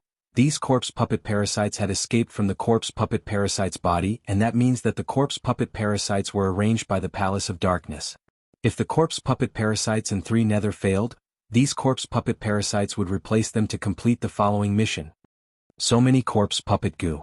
The surviving profound practitioners of the major forces in the auction would become food for the corpse puppet goo. The goal of the Dark Nether Palace would be achieved. More importantly, at least tens of thousands of corpse puppet goo were released. There was no way to take it back. By the time the corpse puppet goo had devoured all the profound practitioners of the major forces in the auction, it was very likely that the Palace of Gloomy Darkness would remove the barrier of the auction. At that time, the corpse puppet goo were moving around everywhere in the land domain. The entire land, they would be consigned to eternal damnation. Azure Dragon, is there any way to deal with the corpse puppet parasite? Yiqing Luo pursed her lips tightly as she asked. The azure dragon spat out a dragon's breath. No. Yiqing Luo looked down and her eyes suddenly froze. She placed Shiju on the azure dragon's back and immediately leapt up, diving down from the azure dragon's back. Be careful. Her fingertips moved and the glowing flame fan opened up. Strong profound energy turned into a hurricane as it swept downwards. Boom. The dark force hit the ground and created a strong wind, just in time to block the large group of corpse puppet goo that was charging up. The executive elder was so shocked that he took a step back. Qiao Yinyan and Pei Xing also reacted quickly. They grabbed the executive elder's shoulders and pulled him back. The corpse puppet goo's attack was blocked. However, before the executive elder could heave a sigh of relief, that densely packed stretch of them had already knocked away the strong wind which Yiqing Luo had created earlier, as they swarmed over once again. There were a few profound practitioners who were too slow in retreating. A corpse puppet goo climbed onto his body. Subsequently, the dense mass of corpse puppet parasites swallowed that profounder. Not even his bones were left. The corpse puppet goo was very fast. They were densely packed and swarmed together, leaving no gaps at all. This was especially true for the profound practitioners. As long as they were touched, the corpse puppet parasites would quickly crawl all over their bodies and devour them in an instant. Even their souls would be devoured. The profound practitioners of the various great powers were stupefied. One by one they screamed, turned around and ran. Yiqing Luo landed next to Pei Xing and the others, as she flipped her hand and swept up a hurricane, once again obstructing those corpse puppet parasites which were surging towards them.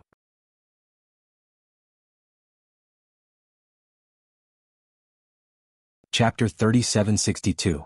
The speed of the cultivators from the major forces could not match up to the zombies. Seeing that Yiqing Luo was safe, they immediately rushed towards the direction of Yiqing Luo and the rest. Countless corpse puppet goo followed closely behind. From all directions, the densely packed corpse puppet goo swarmed towards the group. Don't come over. Don't come over. The executive elder's expression changed when he saw that. More and more zombies started to surround them. The wind created by the few of them could not withstand the invasion of thousands of zombies. No, if this goes on, we will all be devoured. Qiao Yinyan frowned slightly. Pei Xing looked at the green dragon hovering in midair. Ah Luo, let the green dragon bring you away first, you will only be waiting for death if you stay. This place has been set up by the secluded palace. Unless we find a way to break the array, none of us can leave here. After Yiqing Luo finished her sentence, she looked at Pei Xing. Moreover, I will not leave you all in danger and leave alone. Yiqing Luo waved her glower flame fan. A violent burst of profound energy shot out, instantly covering those zombies. A large number of zombies collided and squeezed in the dazzling red light. Yiqing Luo's fingertip moved. She injected another burst of profound energy. Those zombies that were covered were instantly shattered by the profound energy. A large wave of corpse puppet goo exploded into pieces. But, dealing with this wave of zombies was of no use at all. There was still an endless stretch of zombies behind. These worms are so disgusting. Kitty Lee's face was filled with unbearable expression. Her little claws kept scratching her body. Even her hair was standing on end. Zoemo held her in his arms, stroked her little head and comforted her. It's all right, I will protect you. His words were gentle, but the expression on his face was extremely cold. Oh. Zoemo stroked Kitty Lee's fur while looking at the expressionless Gui Wu. Do you have any way to deal with this damn thing? Yes. Gui Wu lightly spat out a word. Zomo's eyes lit up and was about to ask what was the solution. But he heard Gui Wu lightly spitting out the next sentence. There's no way here. Zoemo understood Gui Wu's meaning. In this place the auction was trapped by the array. Even if he had a way he couldn't use it. Stop these corpse puppet goo from approaching first. Reduce the number of deaths. Yiqing Luo also understood their conversation. Before there was no other way. He could only choose to stop it. The more people died, the worse it would be for them. Shrugging his shoulders, Zoemo shot a glance at Gui Wu. Both of them exerted their strength at the same time. Their Xianqi exploded and charged forward. Pei Xing and the others quickly joined the interdiction team. Wave after wave of corpse puppet goo were torn apart. But soon after wave of corpse puppet goo came. This caused everyone's scalps to go numb, and a wave of despair instantly assaulted them. Calm down. If we lose our footing we will give those bugs a chance. The executive elder shouted at the top of his lungs. Do you see Madame D, young Master Qiao and young Master Pei? Do you see those people? Everyone unite. These insects aren't like the monsters from before that can counter our attacks. The profound practitioners of the major forces were originally a little afraid. But as the number of corpse puppet goo increased, the surging also became more and more intense. Qiao Yinyan and the others couldn't take care of everyone. You're tuning in to the Han Li's Wuxia Adventures YouTube channel. We're so grateful for your support and don't forget to subscribe to join us on this incredible journey through captivating stories. Your generosity through donations truly makes a world of difference, as it's the primary source of revenue that allows me to expand and enhance this channel for you. Thank you from the bottom of my heart for being a part of this adventure.